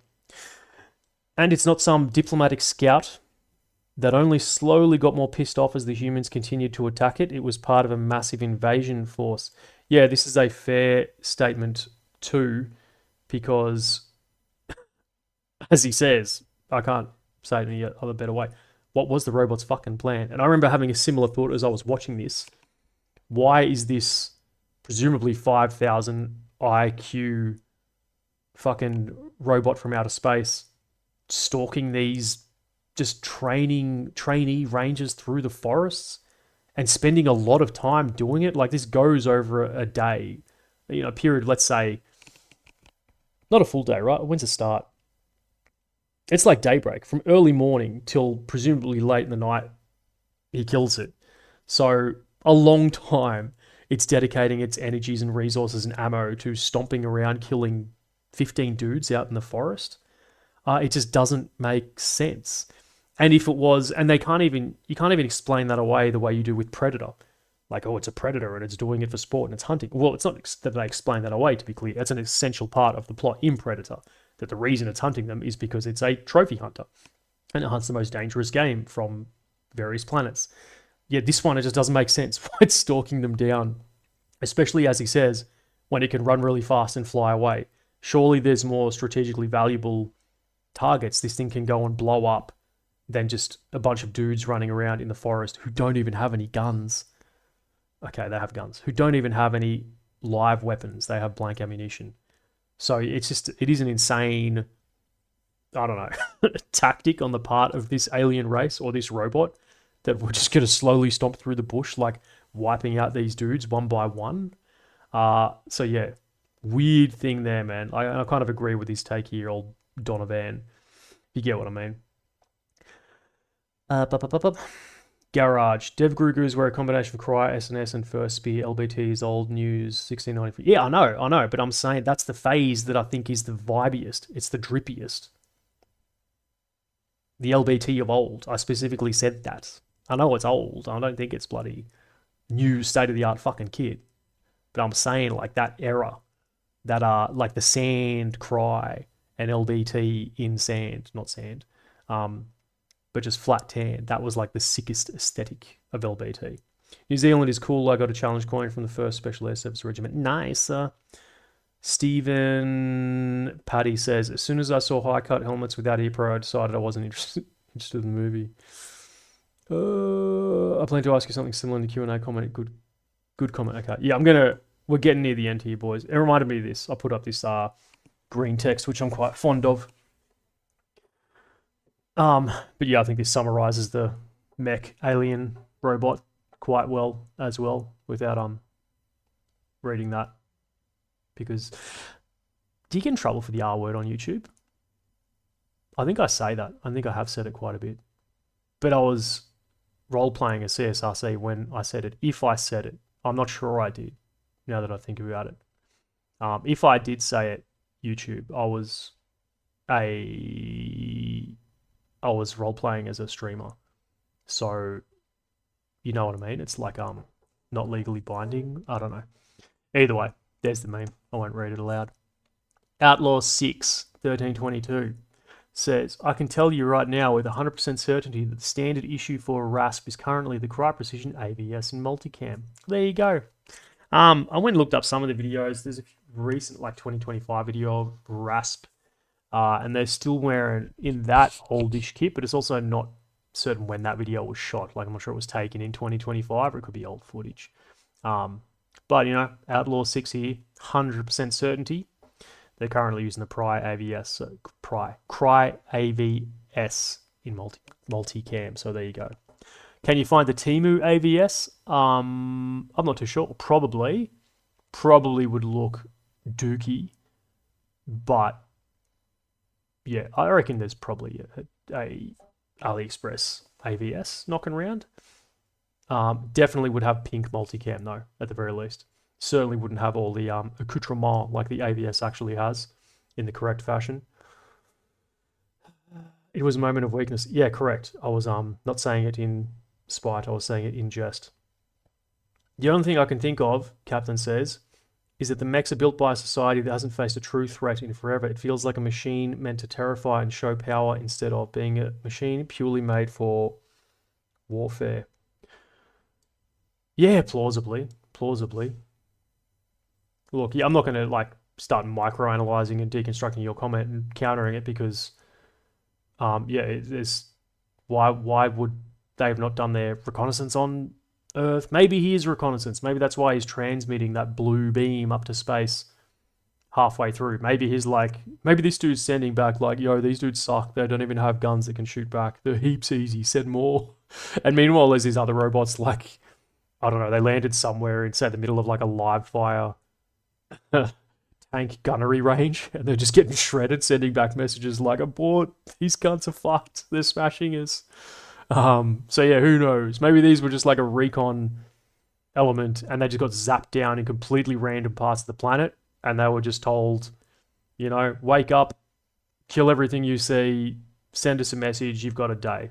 And with enough of these dudes stomping around the earth doing that, they can collect they can aggregate a whole bunch of information from, like, I suppose, a big sample size of where these dudes have been scattered amongst the earth and been killing random people and get the getting their info from. Alternatively, it could just not know about any better targets. You're right, but that could also be dumb as well, because why would you then launch this thing in the place it launched? Or why would you launch it at all without a plan? You know what I mean? Or a target. Rip the robots landing in Ukraine. Oh man, yeah, imagine the Oryx report on that. Goran, closer to reality. Is this going to be something real, Goran? Or are you hitting me with more fake stuff? Closer to reality, how would IRL, Australian Armed Forces, deal with the sudden psychic uprising if this is a fucking emu war joke? Your timeout button is looking delicious. How would IRL, Australian Armed Forces, deal with sudden psychic uprising with mind-controlled masses and weirdly advanced pieces of equipment across the North? No emus mentioned, so you're good. You're bloody safe now. But if I'd seen the word emu in there, your fucking days would have been short and full of terror. Sudden psychic uprising with mind-controlled masses and weirdly advanced pieces of equipment across the northeastern shore. Okay, not closer to reality. I don't know, man. What does that mean? Who? Mind-controlled masses. Is that... Brother, are you like the fucking Riddler? Or am I just not am I losing brains? I don't understand. Is this okay, if you're throwing back a reference here, you've got to give me more to work with. I obviously don't get the material you're teasing me with. That's probably fucking funny to you. I reckon Goran sat there wherever he is, clutching his britches, shitting his strides, laughing right now. So man, if you're getting a bloody laugh and a tickle out of this, go you, I guess. But fuck me dead. I'm actually getting wound up by these weird Goran scenarios. What do we got? Okay, not close to real. I read it. There are no emus in bar sing. Is that Resistance Fall of Marketing? Fall of marketing reference? How long? That sounds like one of the red alerts. Commander Conquer Yuru's Revenge.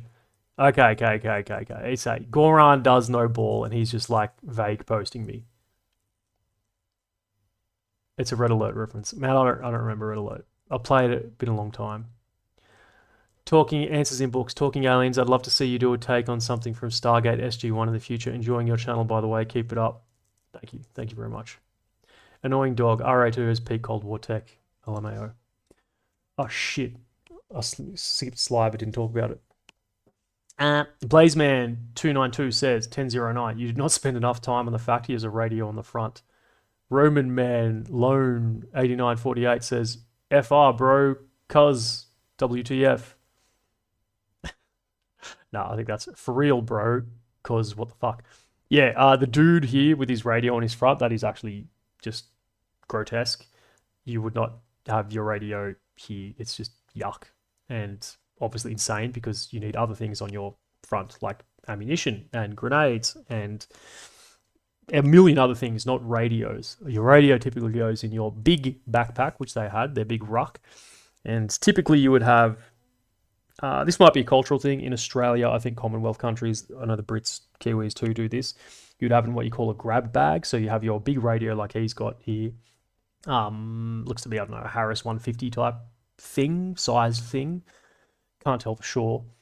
Inside a little day bag in your big backpack or your big ruck, as my American comrades would call it. And then you can ditch the ruck, which would have non-mission essential equipment in it, and grab your grab bag, which then has the radio and some other mission essential or sensitive kit in it. Like you say, your night vision goggles, for example, would also go in there. And then once you've dumped your ruck, like they had a little observation post, or they had like a little admin area where they left some dudes up there for security. That's where you'd leave your ruck, and then you just go down with your little backpack radio in it like that. So that's one way to go about it. Alternatively, you just have like a dedicated radio ruck. If you didn't want to have it in a grab bag, it would stay in your ruck and stiff shit. This dude would have to stomp down here with his backpack on. Alternately, it could be like mollied onto his back and he doesn't have a ruck at all. But, given their mission, I think they're all just humping lots of stuff because it is like Ranger selection, right? So it's not just going to be bring only what you need. They would have told these dudes like, no, you got to bring all this shit and you're going to be heaps heavy and it's going to suck and be miserable on purpose. Maybe that's why his radio is on his front. He just drew the uber short straw, and they particularly wanted to torment him by making him, however the fuck he's got it attached there. I can't even tell because there's not even like backpack straps, or is there? Yeah, I don't know. I'd love to go back and kind of reanalyze that, but it is kind of wild. Hey man, boy has easy access to the radio, says Captain. Saint says, no dude, radio on the front is where you want it. I'd like to see how model forces fight in the Battle of Naboo. Yeah, I almost did that the other week. Very divided with the radio placement. I'm late, by the way, but when you... I'm late, by the way, when you talk about the mag thing in Denmark, we are rolling with a tier plate carrier. Oh, nice. Dane's got some good shit. And we use the elastic band thing. Elastic band thing? I don't have an issue with ours put to the side. Oh, sorry, you're talking about the magazine shingle with the bungee. Yeah, look, plenty of dudes do rock bungee. It's not, certainly not terrible. Certainly not bad. But I think it's a pretty much a matter of preference between bungee retention and flap mag pouch retention. Probably a 50-50 split. So yeah, no, I'm not saying that bungee is not a viable solution that no one uses and that it sucks. Just not my preference, man. I'm all about them flaps, but I am going to go hard in the paint that press stud closure on mag pouches is wild and does suck. It's so you can damage it in a critical moment when you make a last second dive for cover. Yeah, true. Good way to smash your radio, putting it on your front as well, as you pointed out. Anchor got a dip. Have a good one. Do hope you consider Battle of Yavin scenario, aka the one with the Ewoks, but replace the Ewoks. Cheers, my man. Have fun. Catch you in the next one. Yavin, Ewoks. Are the Ewoks not on Endor? Someone else want to jump in here? Someone else want to give me a hand? I know he's dipping out. Battle of Yavin with Ewoks? Is the Battle of Yavin not from A New Hope? And there are no Ewoks? I'm not sure. Someone jump in. Lewis, next comment from Lewis Porcellini, who knows? Italians. Am I right, boys? One point I think you got wrong. No one is hazing the guy that single-handedly took out an alien robot that took out a whole battalion, then carried a wounded soldier over his back for miles.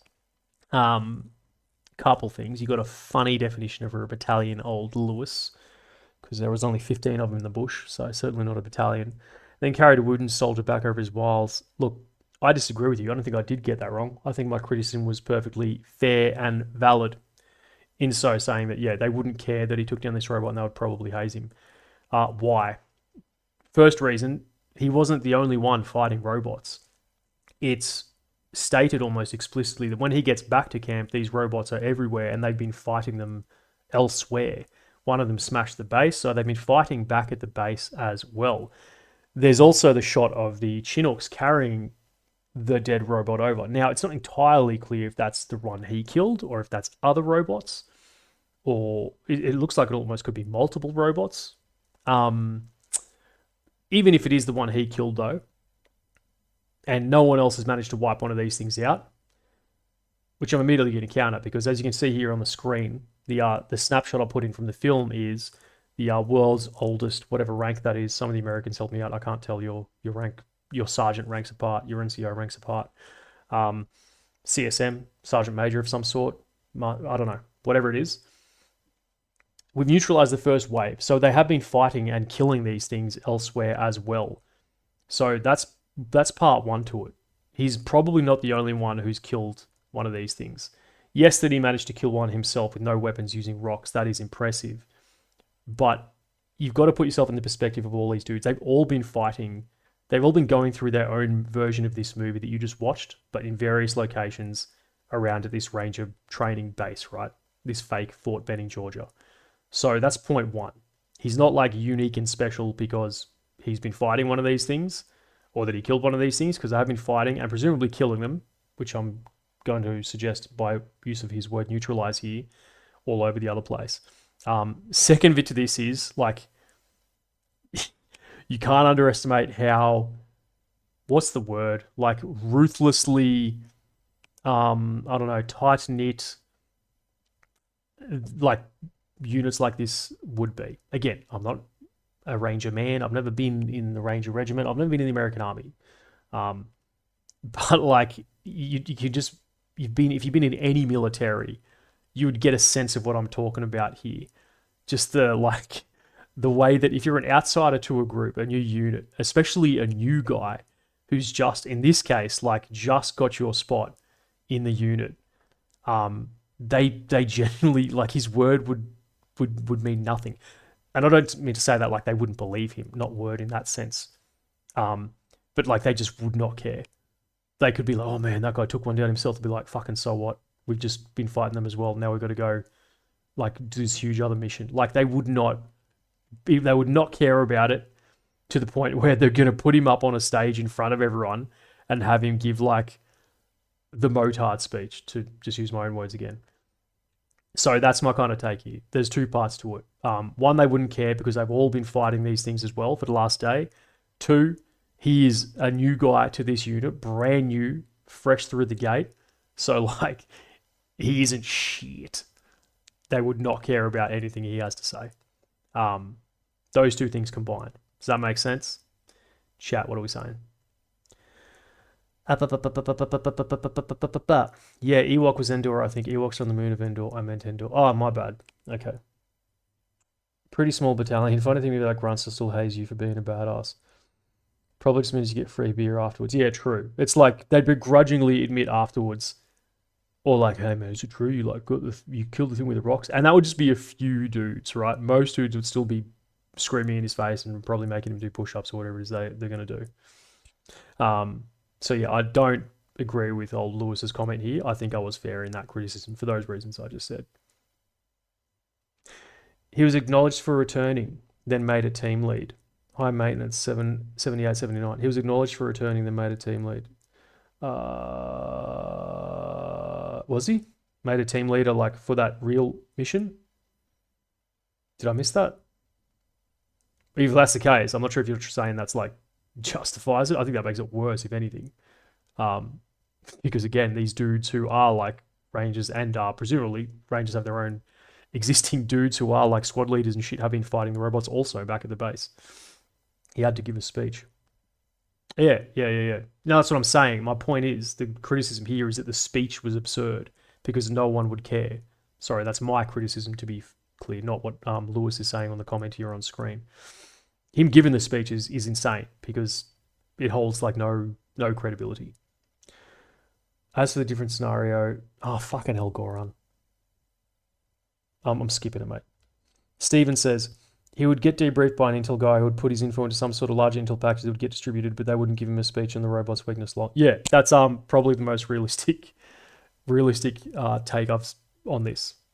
Steve and Paddy. I agree. Yeah, they'd be like, hey man, go to the two shop and tell them how you defeated this thing. And they'd be like, well, I poured rocks into it. They'd be like, well, what the fuck, cunt? Yeah, I worked out they vent because I'm like a mechanic guy, so I know this. And I saw that there was a vent out the top and you stuff it full of rocks and they blow up and they go, okay, sick. We'll disseminate that info. Everyone must read. Thanks. Fuck off, get out of here.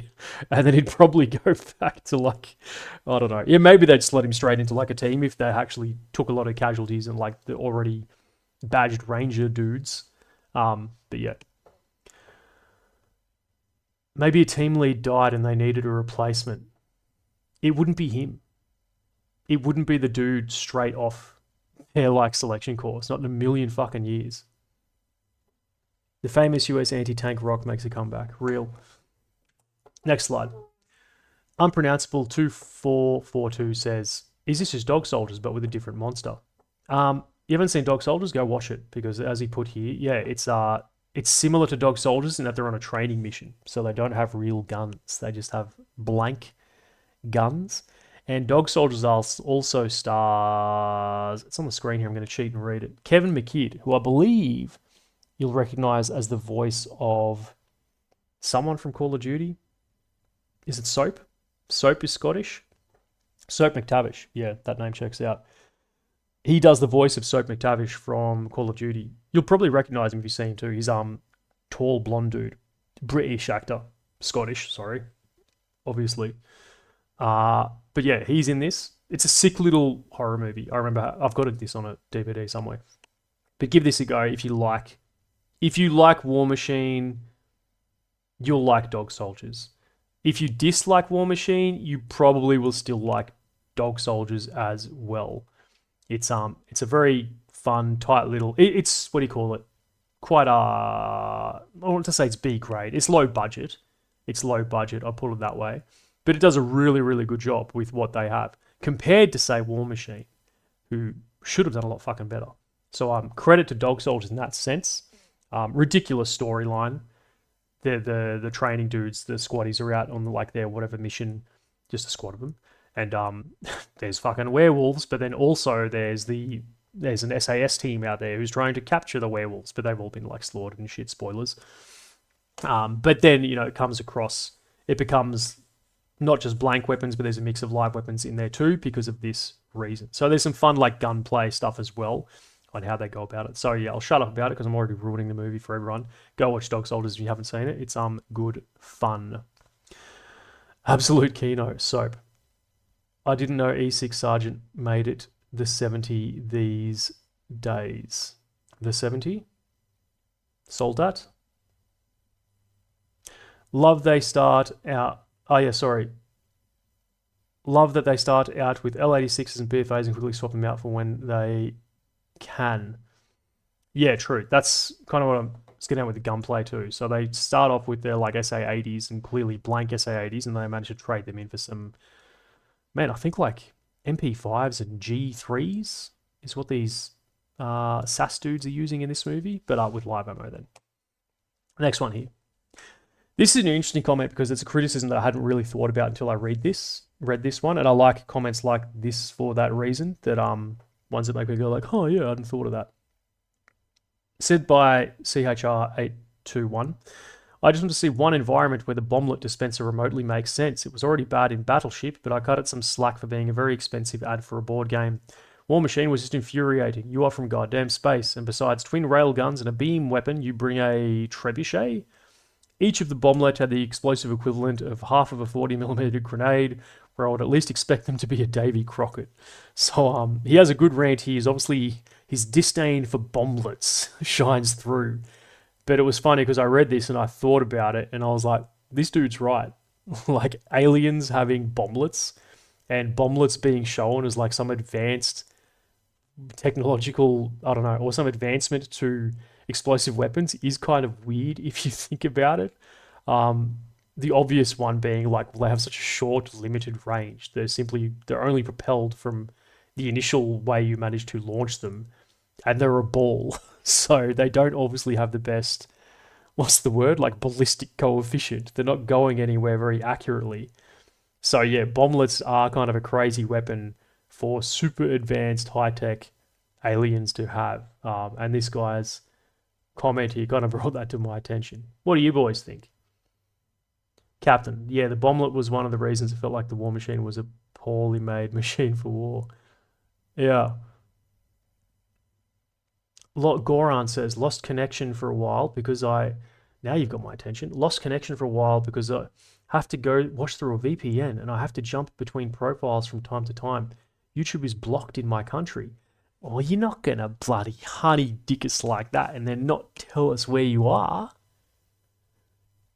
Can everyone bully Goran into telling us where he is? Because that's intriguing to me. Or maybe you can't. If you can't, don't do it. Don't compromise yourself. But you got to admit, it's bloody curious to hear, isn't it? YouTube is being blocked in my country. Okay. All bloody Goran behind the Iron Curtain over there. Is YouTube blocked in? Warlove says, guessing Russia. Is YouTube blocked in Russia? Do they have what's Russian YouTube? Dealing with the T-virus seems to always involve excessive amounts of firepower, but in one of the games they used the GAU-8 of the A10 to kill a tyrant, Nemesis, the big white guy in the trench coat. Do they? Is that the which one's that in? Or the UK, the way it's going? Oh, Killzone, you spicy little boy, you. Fucking getting a bit racy with these comments. Watch out for the surveillance, boys. You don't want to get arrested. Don't say naughty things on the internet. Ha ha ha ha ha. Sorry, what we're talking about, Resident Evil T-virus. Oh, and one of the games they used the A10. Okay, sorry, I was trying to think of the movie scene where I remember the dude's got like the minigun arm, but I wasn't paying attention to the games. Could be Battle for Los Angeles excuse where it's like converted mining equipment of some sort. Oh, that's cool. You know what? I haven't watched Battle LA. I watched it once, I think, when it first came out. And I remember kind of being almost bummed, like, just thinking it sucked. That movie's biggest problem, that was like peak shaky cam era, when every action movie and war movie had to just have like fucking Parkinson's disease simulator. With the whole camera just shaking so violently that you can't see what's going on. I remember Battle LA was bad for that, but I would like to rewatch it because what you just said is intriguing because I don't remember that part of it. That's like cool. See, that's cool lore right there. This is what Warlove just said here in the comment.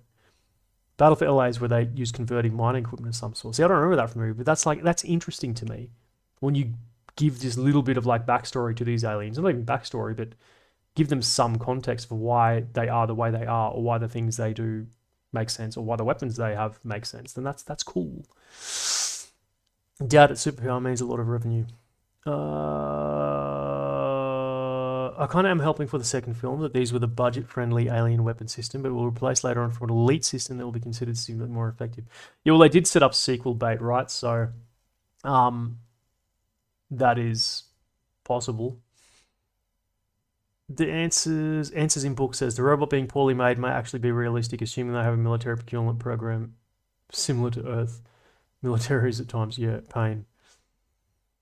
Yeah, right now is going what? RKN is going out of their way to block major chunks of the internet in Russia, YouTube included, making it annoying to use in general. Oh, okay, there you go. Soldat says Kevin McKidd always seems to be some private or sort of NCO. He's also First Centurion Lucius Vorenus from the God tier show Rome on HBO back in the day. You know what? I never saw Rome because I remember thinking, at the time, I think I got Rome. I didn't watch either of them, but there was Rome, and then what's the other one? Spartacus, right? And I incorrectly, I will concede, I incorrectly kind of thought of them interchangeably, whereas obviously Spartacus was like slop made for whatever channel, but Rome being on HBO instantly makes me want to watch it because HBO just shits gold. They always smash whatever they work on. So yeah, I never watched Rome, but I would like to watch it. Koza says, assuming that the war machine is the equivalent of us strapping an M2 on a Humvee would explain the AI being wonky. It maybe be just a scout armed like Bubba going to Walmart. That's an interesting, possibly fair point too. Yeah, it could be like Wall-E of the alien world, or like the Mars rover. Like yeah, maybe think of it like that. It's like if we strapped a bunch of weapons to a Mars rover and we sent the Mars rover to another planet. Maybe that's one way to think about it. But it takes us sitting here in this live stream, like speculating and coming up with these, in my opinion, far more interesting bits of lore for the movie than we were ever provided. It's kind of a condemnation on the film's part, because that, like you just saying that and then us talking that out to become like, yeah, well, it's just like an alien drone equivalent. That's why it sucks.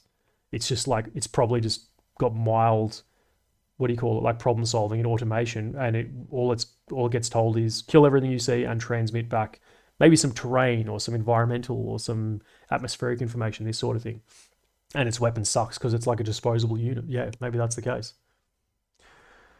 Saint says Battle LA and Battleship were pretty good. Battle LA had uniforms really well depicted. They were super dirty and even made them put on the stupid goggle covers UMC are famous for. Yeah, I do remember Battle LA having good attention to detail in the kit and guns and that sort of thing.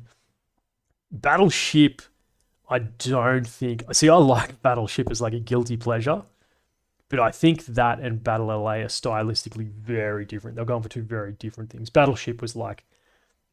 is self-aware to its corniness.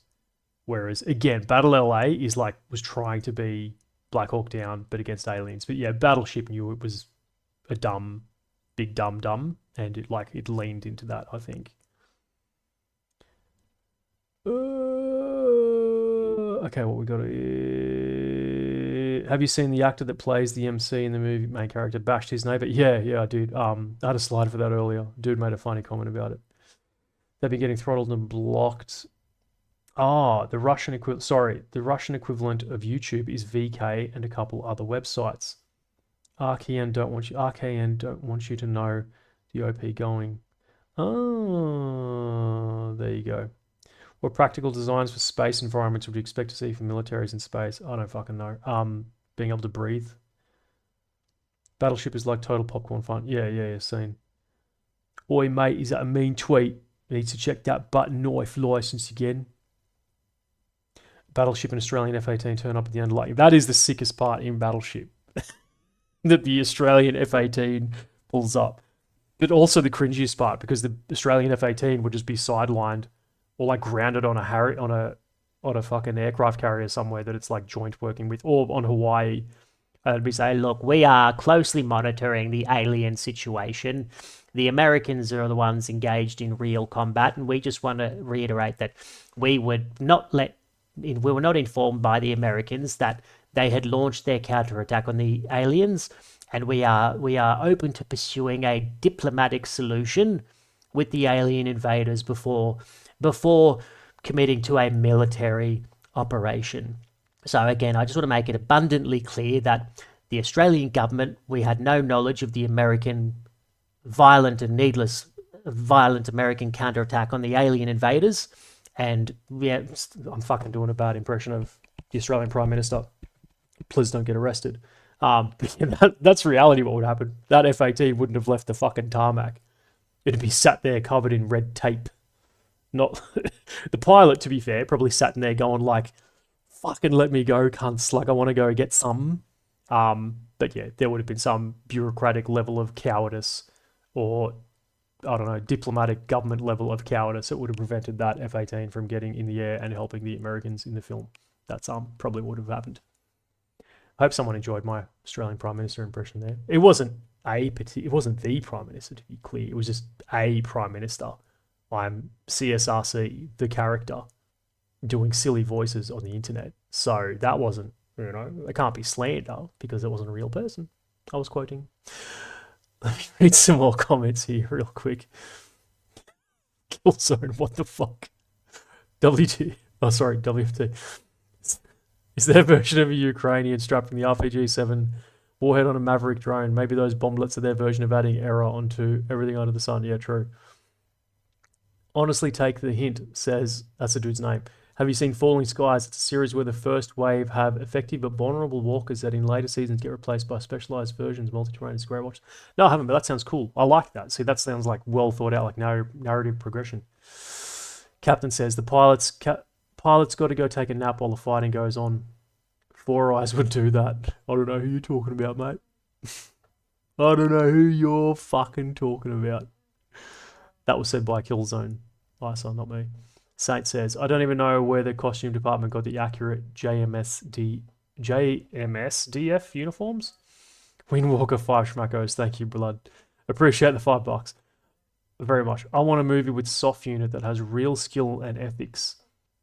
Deal with zombies. Perfect for Green Beret, ODA jump in, train locals, then the big fight. In what tone do you want this movie? You know, is this like self-aware to its silliness being zombies? Or is this like, again, we're going Black Hawk Down with zombies? Has such a movie been done? I can't think of one. I want a movie with a soft unit that has a real skill and ethics, deal with zombies. Perfect Green Beret, ODA jumping train. You know what I think of when you say that, when I read your comment there, Windy? The tone, that is, anyway, of Dawn of the Dead, Is it Zack Snyder, The Dawn of the Dead? The one in the shopping centre with Ving Rhames and the dude from How I Met Your Mother and also Black Hawk Down. But he plays like an asshole in that movie, Dawn of the Dead. That, I think, the tone of that's quite... I think you could plug in what you're describing there into the tone of Dawn of the Dead. They managed to do a zombie movie that still feels like... It's fun. It's a fun zombie movie, but it still feels serious. Does that make sense? Like, and not to say it took itself seriously, because obviously there's still absurd stuff. Like, they make the killdozers out of the trucks, and they're playing like chess with the dude across the way and sniping the zombies. But it's still, I think, one of the zombie movies that best captured that, or best balanced that. Maybe that's how I'd phrase that. Does that make sense? You guys seen Dawn of the Dead? You know the one I'm talking about? I can't remember who else is in it. Blonde lady. I can't remember her name.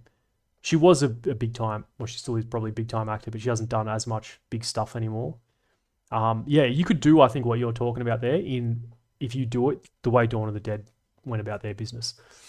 Arsehole, that was Elbow. That was not Elbow. Who's Elbow? Soldat says, yeah, Rome was in the early 2000s when HBO had god tier script writing and story progression, definitely worth a watch.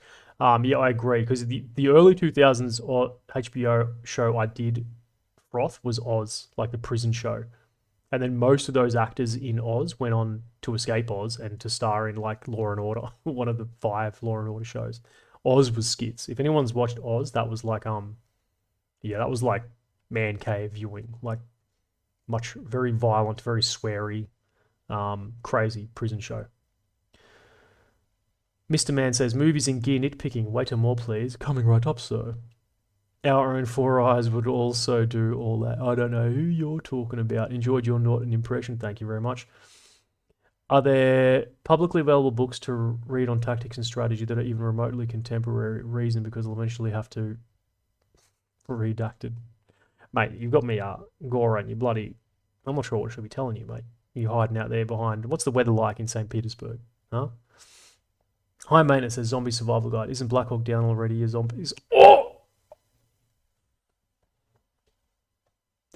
High Maintenance says, to a degree.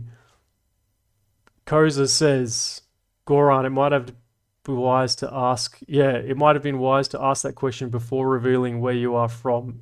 XD, just a joke, of course. Yeah, true. If I didn't know you were stuck there, I might have been more inclined to answer that question before knowing you telling me where you are. Kind of off topic, but honestly, Australia needs to have more media on modern defence. The closest we have is Sea Patrol from the early 2000s. America, Canada, UK, and many others all have many. They have more media on modern defence close to Sea Patrol.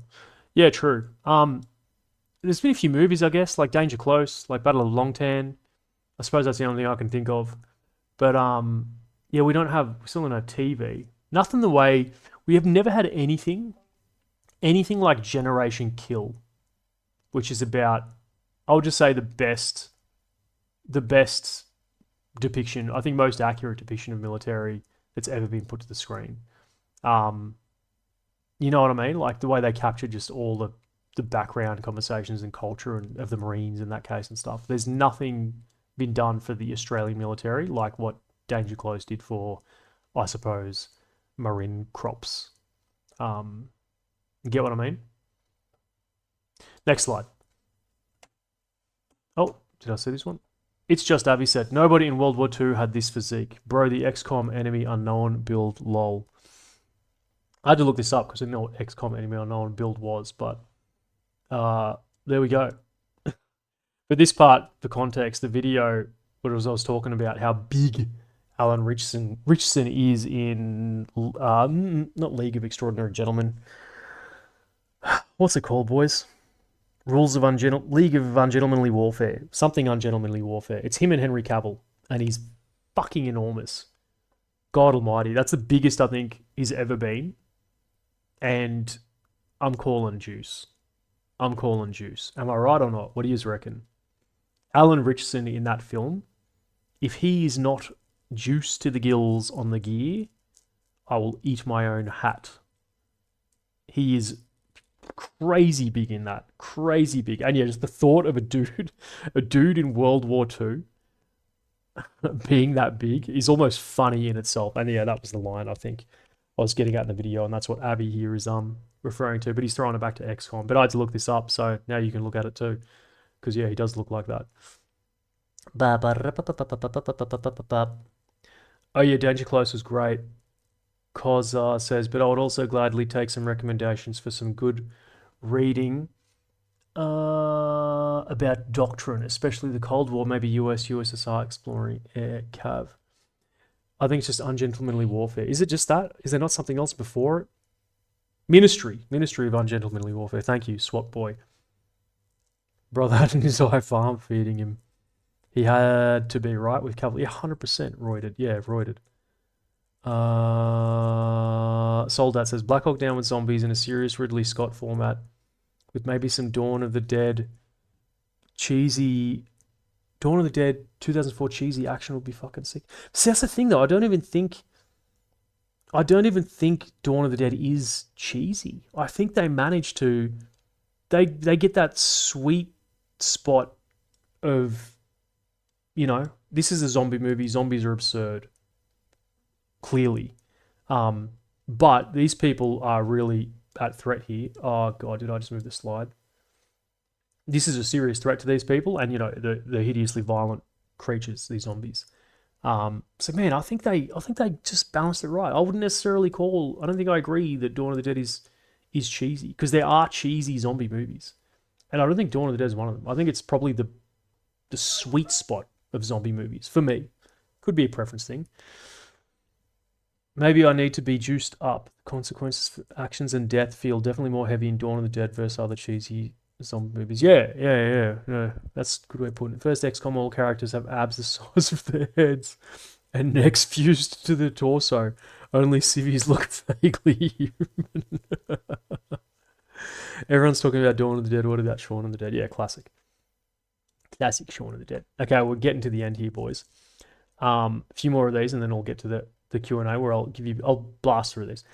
Charlie Brown says, also when 57 is impaled, they remove the penetrating trauma and cause him to bleed out in less than a minute. Amazing medics. To me, that was the greatest sin of the whole movie. Jimmy T. Noob says, before 637, when they pull an impaled ranger candidate from the tree, they turn an impaled injury into a massive hole for all the fluids to leak out. When I was in, the medics told us never to do that unless we hated the guy, gal, and wanted he, she, / it to die.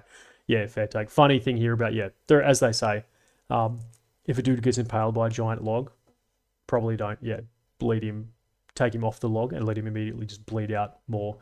There was another comment, I should have put it in. He was like, you'd at least have like your medical kit ready and have some quick clot and bandages and whatever hemostatic shit going on ready to treat him before you rip him off the log and cause him to immediately bleed out. So yeah, that was like, it's uber smooth brain combat medicine. I think this might be the final one. Yeah, it is, boys. Bango Bongo. Is this a Fallout thing? Bongo, bongo, bongo, I don't want to leave the Congo. No. You definitely need to make more content like this. Review military movies gear. I definitely watch. Bro, I'm digging this review format. It tickles my tism. Will you do more? Says Pillar of Davidson. Rask 0117. I won't bother with watching this movie, but I enjoyed the hell out of this video. Can you do more of this, maybe with more recent movies like Civil War? That's the only other movie I could think of that uses newer equipment. I need more of these videos for more of these war/action movies. Slash DJ The Big Core Ian 8074. Sorry, last one was Rask0117. Long story short, dudes gave me a lot of positive feedback for this one, so yes, I will do more like that. I didn't know, obviously, how that was going to be received. It was kind of a departure from anything I'd done. The, tactical cinema sins for what we're calling it now. But yeah, it seems to be a hit. Dudes enjoyed it. I had fun making it, and yes, I'm certainly down to doing more. I probably will, I will say, though, stick to more just current releases. And also, it's not going to be a matter of like, hey, can you do that tactical cinema scenes things, but for like Black Hawk Down or do it for Band of Brothers. Like, I don't want to get just into the nitty gritty of what I don't know, maybe otherwise good films or good products, right? Like, to me, it's only almost more fun if it is a cheesier film. Does that make sense? Because like just the tone of what I'm doing is quite silly. It's quite goofy. So I think it works best for maybe not like piss-takingly silly films, but certainly not like grounded, gritty war dramas where I'm going to go through and be like, oh, here he's got a fucking, I don't know, sog seal pup knife when everyone knows that he should have been issued a Gerber or whatever. It's just not as fun and funny. So I think it's not something that can be done for just any movie that involves guns, military, and kit, right? It has to, I think, apply or be applied to a cheesy movie. Does that make sense? We're wrapping up here, boys. So I'm going to bring it up to the Q&A bit here. I'll catch up with the chat real quick. If Trump, for whatever reason, decides to fixate on Greenland and goes out of his way to attempt militarily subduing the island, which side Australia may take, if any? Likely answer is neutral. I don't know, man. I'm sure they'll issue, the Australians, that is, a bunch of monitoring the situation statements, and that they strongly condemn, or they condemn in the strongest of terms, the actions of the American. Who knows, man? The cheeky Aussie humour helped. Oh, thank you. Can you do a gear tactical analysis on Predator? I'd like to know if Army's kit is realistic. Man, Predator's a tricky one because it's so... Well, it's very old. And, they're like a mercenary team implied. So you're obviously using whatever they want. But I did see... Funny you mentioned that because I saw a post not long ago. I think it was on Instagram. It's a kit maker dude. But he's like old school, been around a long time, and he's like a kit nerd guy too. EGL? Was it EGL? Or sorry, maybe it was Soldier Systems or someone like this. Soldier Systems had a post, or I want to say it was EGL or Soldier Systems had a post on Instagram about Arnie's kit from Predator, and I didn't know this until I saw that post, but apparently that thing he's wearing just like this weird chest rig, which has like no pouches on it. It serves almost no purpose. It's just an item of clothing, really, for Arnold's character, for Colonel Dutch Schaefer. Fuck you. It was just like a piece of leather. Like it was a custom-made leather chest rig they made for Predator for Arnie. So, yeah, it's a weird one. And to be honest, I quite like a lot of the other kit in Predator as well. Realism or not is another point, but I think it's very cool how each character pretty much gets their own flavor, and they all stand out so differently just because of the different kit they have, and more so the weapons they have. Honestly, take the hint. That's a person's name I'm reading now, by the way. Video idea: Modern Military vs Battle of Hogwarts. Yep, it's on the list. It's been discussed. I've even teased it before. It's come close. Kozar, the vid was very nicely done, but taking into account that most new viewers don't understand a word you say.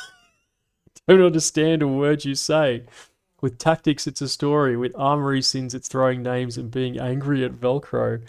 Yeah, true. Look, you say that. You're not wrong. I don't necessarily disagree. But with that being said, that video's pumping, man. That video's doing numbers. So I think what that tells me is there's probably more people out there who get angry at Velcro, to use your words, than we would think, right? And I think that's the beauty of YouTube. That no matter what you're into, what your weird little kit kink is, or whatever you do in life. You know, in this case, most of the dudes I imagine here, you chaps in the chat with me, probably are like military adjacent in some way. Probably served, did serve, want to serve, or if not, are just simply military enthusiasts in some other capacity too. Whatever that manifests as, I don't know. You just like the gear, you do a bit of bloody airsoft or what have you. That's like the corner of the internet we're in right now, right? So think how many thousands, hundreds of thousands, obviously, of people, millions of there are that are still into this niche, I'll call it, this corner of the internet. So, yeah, look, you're not wrong, but I still think it's one of these things that it probably does. There's probably plenty of dudes out there who do watch this stuff or have access to watching this stuff. Mortal Wombat, sick name, says, I found it interesting they made a bodybuilder smoke everyone in the running portion of Ranger section. Yeah, man. Yeah, him dominating that run, like the big cross-country run through the mountains, that is like, yeah, I don't know. Some of these other dudes looked spry as well. You know, there's like going to be lean whippet types who are pulling marathons and doing triathlons in their own time. And this is like, but yeah, he's that big smoking everyone in the running too. Possible. There are these dudes, right? There are these dudes who are just like triple threats, can lift better than everyone and run better than everyone, both close and far. Rare beast though, right? Soldat says, yeah, he's juicing. I don't think there's enough protein available in the average military diet to support that level of beefcake. I second the honestly take the hint. That's a confusing handle.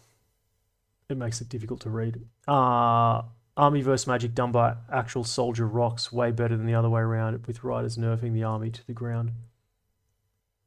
What are you talking about? Oh, he's commenting about Hogwarts. Is that what he said last? Honestly take the hint. Modern military versus Battle of Hogwarts. Army versus Magic done by actual soldiers rocks. Way better than... Okay. Sorry, I get you. Yeah, man. Send me. Okay, is this time for suggestions? I was suggesting the Green Berets. Yes, mate. You can send it. You can always send suggestions. Just I'm gonna more likely see it and listen to it and read it now at the end. Okay, so this is time. I was suggesting Green Berets in SCP Secret Laboratory. I'm only loosely familiar with SCP. I'd have to look into it. Again, man, look, and I've said this a few other times too, and this is kind of a don't hate the player, hate the game thing, but I do the battles that I find interesting, point one. Point two, I don't want to do stuff that's so esoteric and niche that, to be frank, it's not going to get any views. I don't make any secret about that. So is SCP too niche, I suppose, is my question. I know roughly what it is, right? It's a thing that started off as like SCP. It was writing at first, isn't it? It's just like a collection of fucking short stories about like monsters in some lab underground. One of them's a stapler, and if you look at it cross-eyed, he like sucks your asshole out or something. This is the SCP thing where there's like weird creatures and entities and this sort of stuff.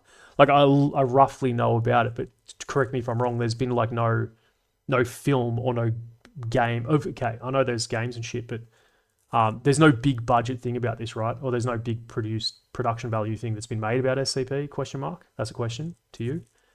And so if so, like who's, you know what I mean? Does it get that much traction?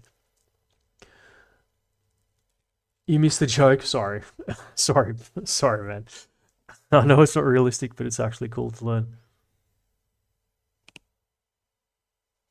Yeah, sorry, man. It's hard to pick up on bloody. You know how it be. It's hard to pick up on tone sometimes. Question: it's doing numbers because you'll pinpoint inaccuracies, or because the movie itself is attractive? Just make more of them. We will see with time. I think to answer sincerely, I think it's a bit of both. The movie is still pretty hot. It only came out. Well, it's been out less than a month, so I think it's because the movie is trending. That is certainly a big part of it. How much of it is because of, you know, it's kit cinema sins. I didn't like check if that's been done before, but I think it's a safe bet that it has. There's someone out there doing like, you know, kit breakdowns of films on YouTube. That is, maybe not in this exact same fashion, but who knows.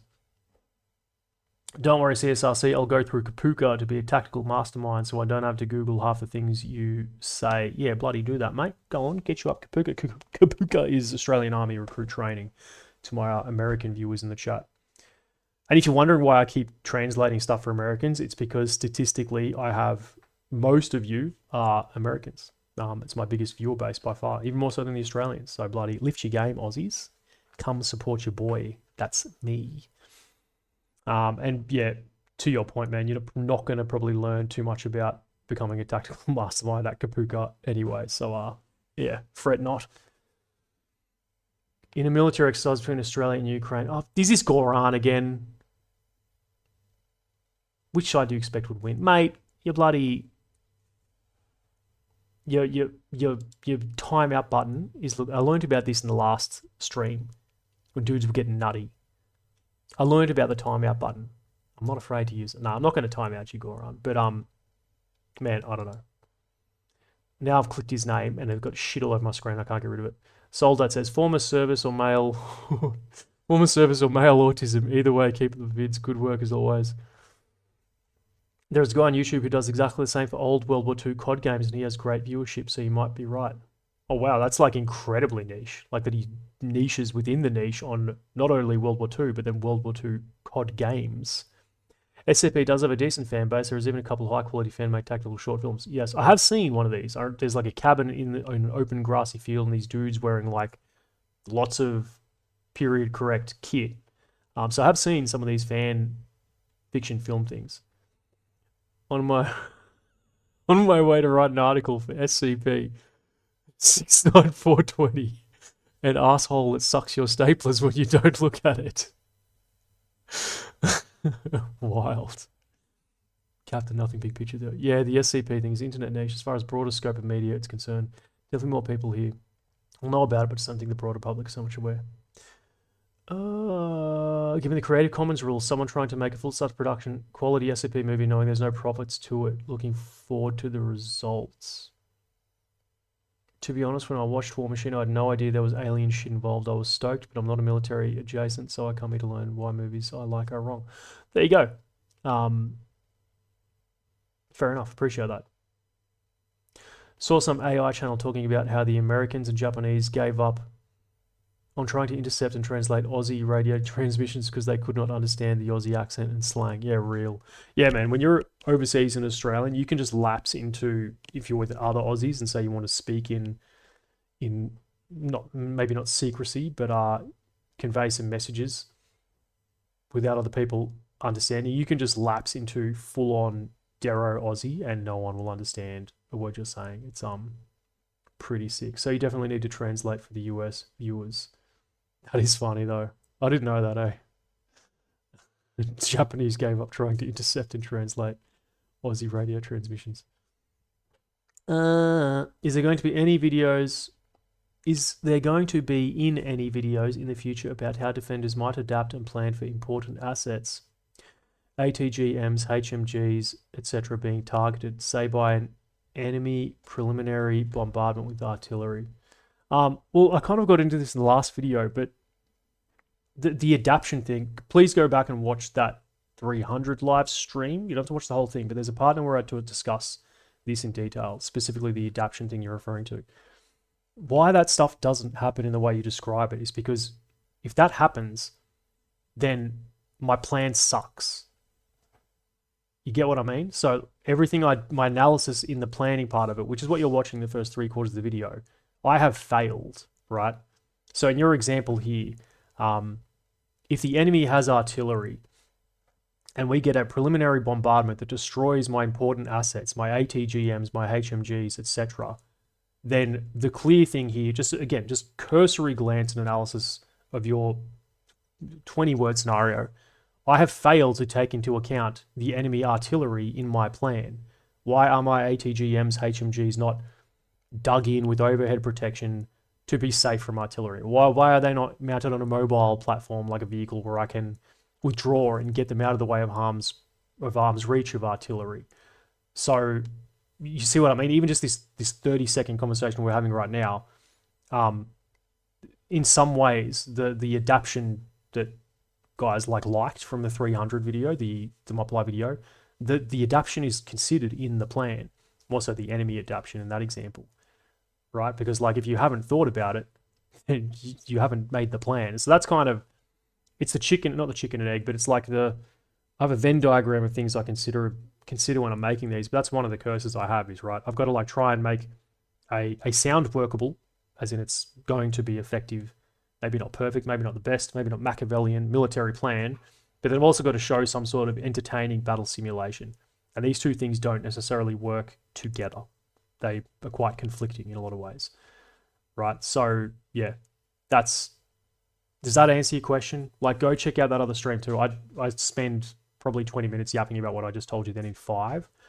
So go check that out, man. So to answer your question, no. Like, I could maybe show that, what you're saying, but it would be an off the cuff kind of thing. Like, it would be an off the cuff bit of narration in the battle sim.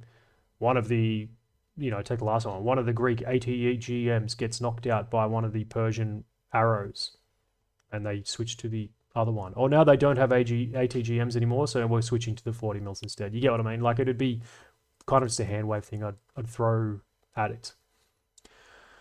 Dan Ben says, next comment, wondering if you saw that Warfare movie that was released last year. If so, what did you think of it? No, I didn't see it. I was quite bummed I didn't see it because I heard it was incredible to watch in cinemas, mostly because of the sound design. So no, I didn't see it, but I want to. It's meant to be quite good. Swiggy Whoosh, no way, didn't know you live streamed. Swiggy Whoosh is a dude's name, to be clear. Yep, here I am. Welcome. Swap boy, I see, good answer. All I needed to know, honestly. No worries, appreciate that. So my question now, yeah, Matt said it. This is not like a fucking queue. You guys can just type whatever you want. What I'm interested in is, what is your outlook on the war machine itself? What's the mission comparing it to our hardware? What's the reason for the design elements, etc.? Well, we kind of talked about this earlier in the stream, right? In terms of your first part of your question, its mission, if we had to plausibly, I suppose, put a label on it, I think would be a reconnaissance mission. And one of the other blokes in the chat gave the example, credit where credit's due. I can't remember who, but I suspect it's like a Mars rover. It's a Mars rover that's been equipped with some weapons, and it's been dispatched to Earth to just slam into the ground, probably in a random fashion. So I think they were just dropped in random locations. Hence why he ended up just in the bush hunting down a squad of trainee rangers. I think that was coincidence. I don't think he was there because it was specifically meant to target ranger training. And that, yeah, the reason he is a disposable drone also potentially indicates why his weapons are kind of crap for an advanced alien robot with presumably fast and light travel. And I'll tie that back to the other comment that I showed on the screen earlier about the bomblets and the dude who made the point that bomblets are kind of an absurd weapon for aliens to have. So yeah, I think its mission is a reconnaissance mission, probably sacrificial in nature, like a drone, a probe. Comparing it to our army hardware, what's the reason for the design elements? The reasoning for the design elements, I think like some of the other guys said, and they gave the example of, what was that other movie? The Battle of LA. I think probably the weapons it's used are maybe not the best kit they have. Or if so, it's only got limited access to them. Like maybe that's why the blue ion cannon thing that only comes out very briefly when it's chasing the car. Maybe this is its best bit of kit and it's only got a certain amount of, I don't know, battery life or charge or ammunition, whatever you would use to just fire that thing, right? With that being said, though, in sort of the movie sense of it, I did quite like it. The primary weapon I think was quite cool. I think what the movie did with the effect for that, giving it that like rocket-assisted projectile, and then there was a comment too. I didn't clip it, but it made it said that it almost, it's like a shaped charge kind of thing. That's like was the effect almost of what that robot's primary railgun weapon thing was, almost as like a big shaped charge kind of thing going off. Railgun, I suppose, is what came to mind when I first watched it. But I liked that particular weapon, I think, from a just visual effect thing anyway. Okay, moving on. Swiggy Bush says, hold up, I got to watch the War Machine video to know what's going on. Yeah, definitely, man. Don't watch the stream. Do watch the stream, welcome. But yeah, this will make a whole lot more sense if you watch the War Machine video first. Honestly, take the hint. Again, that's a person. Modern military versus sinister alliance of emus and drop bears. All right, get the fuck out of here, emus and drop bears. Goran says, AI, of course, it's AI slop that's annoying and confusing anyone, just about, regardless of where on the internet is. Saint says apparently the Japanese detailed the British as formal and predictable, the US encrypted but decipherable, but listed the Aussies as impossible to translate, resources better used for US intercept. That's funny. Especially the scanning, it takes time, it's very precise, not made for automated warfare. Did I miss a comment from you now though? No, your last comment was so my question now. Especially the scanning, or is this a follow up to your question? Especially the scanning, it takes time, it's very precise, not made for automated warfare. I mean, not necessarily. Like the scanning to them might be akin to a laser aiming device for our technology, right? So it might not be that advanced for them. Like that scanner might be the equivalent to having like a PEC 15 on your drone, on like your ground, but what do you call it? Unmanned ground vehicle, UGV. Like it might be, yeah, the equivalent to just having like an IR laser, an IR flood, and a visible laser slaved to your M240 that you have mounted to a little Wally tracked robot. It could be the equivalent to that. Like it might not be that Gucci. Hank Slimes, or you should do the 1964 Zulu film, or do the Battle of Isand Luwal. I can't pronounce that with modern forces. Yeah, they come up in the next stream. I think it's on actually Zulu is not on the list. I'm still on the fence about Zulu just because it is a real battle, and my rule, which I've stuck to thus far and still am, is that I'm not doing like real battles. Acknowledge that, yeah, Thermopylae was a real battle, but it's also fucking one of the oldest recorded battles we have, on paper. So ancient Persians and ancient Greeks, I don't think are going to be too offended by me being insensitive and making a silly video about it. The video was factually true, but used AI voices and probably scripts. Still a funny watch. Speaking of 300s, it's came up. I just came back from dinner. At what point are we? Welcome. Are you planning to do any other historical works, modern military units at famous battles, Battle of the Bulge? No. No, refer to my last comment. What's really weird is it takes hours to kill some squishy humans and focuses mostly on it. It doesn't really seem to bother doing any actual work. Relatable, but it's an AI, not an NCO. Which do you think was more interesting premise? Tomorrow War, Chris Pratt, if you've seen it, or this film, War Machine? I think the more interesting premise was Tomorrow War, but honestly, I think the more enjoyable film was War Machine. And I'll tell you this because I remember a lot more about War Machine than I remember about Tomorrow War. And Tomorrow War, it's just another alien invasion with weird tyrannid, however you pronounce that, xenomorph-esque looking aliens, like lizard things, which is, man, I think kind of honestly boring. So the mech angle to this, I certainly don't see it as like as threatening, but yeah, it was still just something different, man. So I suppose to answer it in short, premise of the time travel from Tomorrow War more interesting. I think War Machine, just a more interesting film overall. It's a fictionalized version of Rourke's Drift that doesn't really resemble the real battle. Oh, like 300 did to Thermopylae. I've never seen it, to be honest, so I don't know how it departs from the truth behind the actual battle or the actual historical event. Moreover, the Zulus are absolutely still an extant cultural group in South Africa. Nobody's nostalgic for the Zulu Empire. Yeah, no doubt. I've not seen it, man. I've not seen the film covering it, so I'm not too sure how it departs from the reality of it. Like I said, I'm not like, if it is like 300 in that sense that it departs enough from the historical battle and I can like make it tastefully, then yeah, I'm down for it. But it's certainly not high up on my list for that reason. My general like rule. Okay, who else? What we got? I'm gonna wrap up here, boys. If there's no other questions, speak now or forever hold your tits while I sip on water. Going.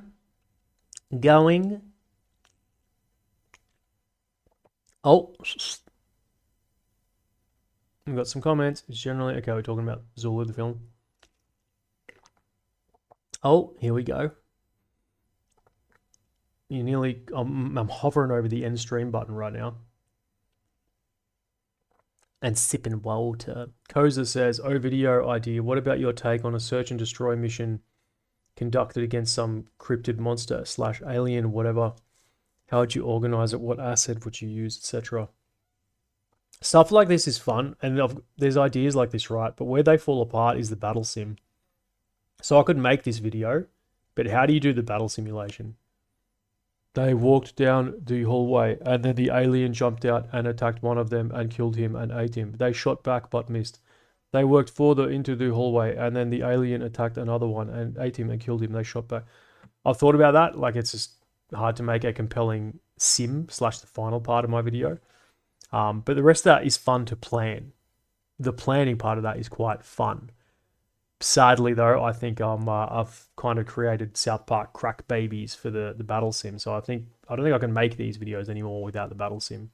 As much as in some circumstances like this stuff you describe, I think I'd like to, because I think it would be fun. So that says the War Machine could have been worse. It could have been the cheesy alien weaponry like War of the Worlds, for example, where a ray gun just disintegrates people to dust. Yeah, true. To be fair, that War of the Worlds with Tom Cruise, it is quite terrifying. The weaponry and the way the horns and obviously the sound effects and everything, the aliens, they are menacing. They are very scary. Have you come across bad war films that make you very annoyed? Yeah, 100%. Many. The Hurt Locker, terrible. That won Academy Awards is criminal. You're monitoring current events just in case. In case what? I can find a video. Is that what you mean? Honestly, I think this film could double as a semi-prequel for Tom Cruise's Edge of Tomorrow. How would the US engage xenomorphs? Yeah, it's on the list. Battle Sim, the capture and defense of Burgertown. Nice. All right, saw the vid. Welcome. Well, I'm about to bloody wrap up, Swiggy, so you've missed your chance, mate. Instead of straight-up simulation, maybe focus on the possible outcomes. Planning itself is the most interesting part of videos for me. Yeah, I appreciate that. Yeah, honestly, it's kind of the most interesting part for me too, in a lot of ways. Like, I like making the simulations, don't get me wrong. Even though the animating is like mind-renderingly fucked sometimes. But yeah, I just have to think of rebrand a different video format. I think at this point, if I did what you're describing, I'd have to just be like, hey, this is not tactical analysis like what you're used to. There's not going to be like animations and shit at the end of this. I'd have to kind of do that. That makes sense. Bad war films that make you so annoyed that you can't help but to demolish it piece by piece. Yeah, I remember not liking Hurt Locker a lot. Yeah, depicting EOD Texas cowboy types, even though there's some of the most professional dudes. Oh yeah, Hurt Locker, yeah, it sucks.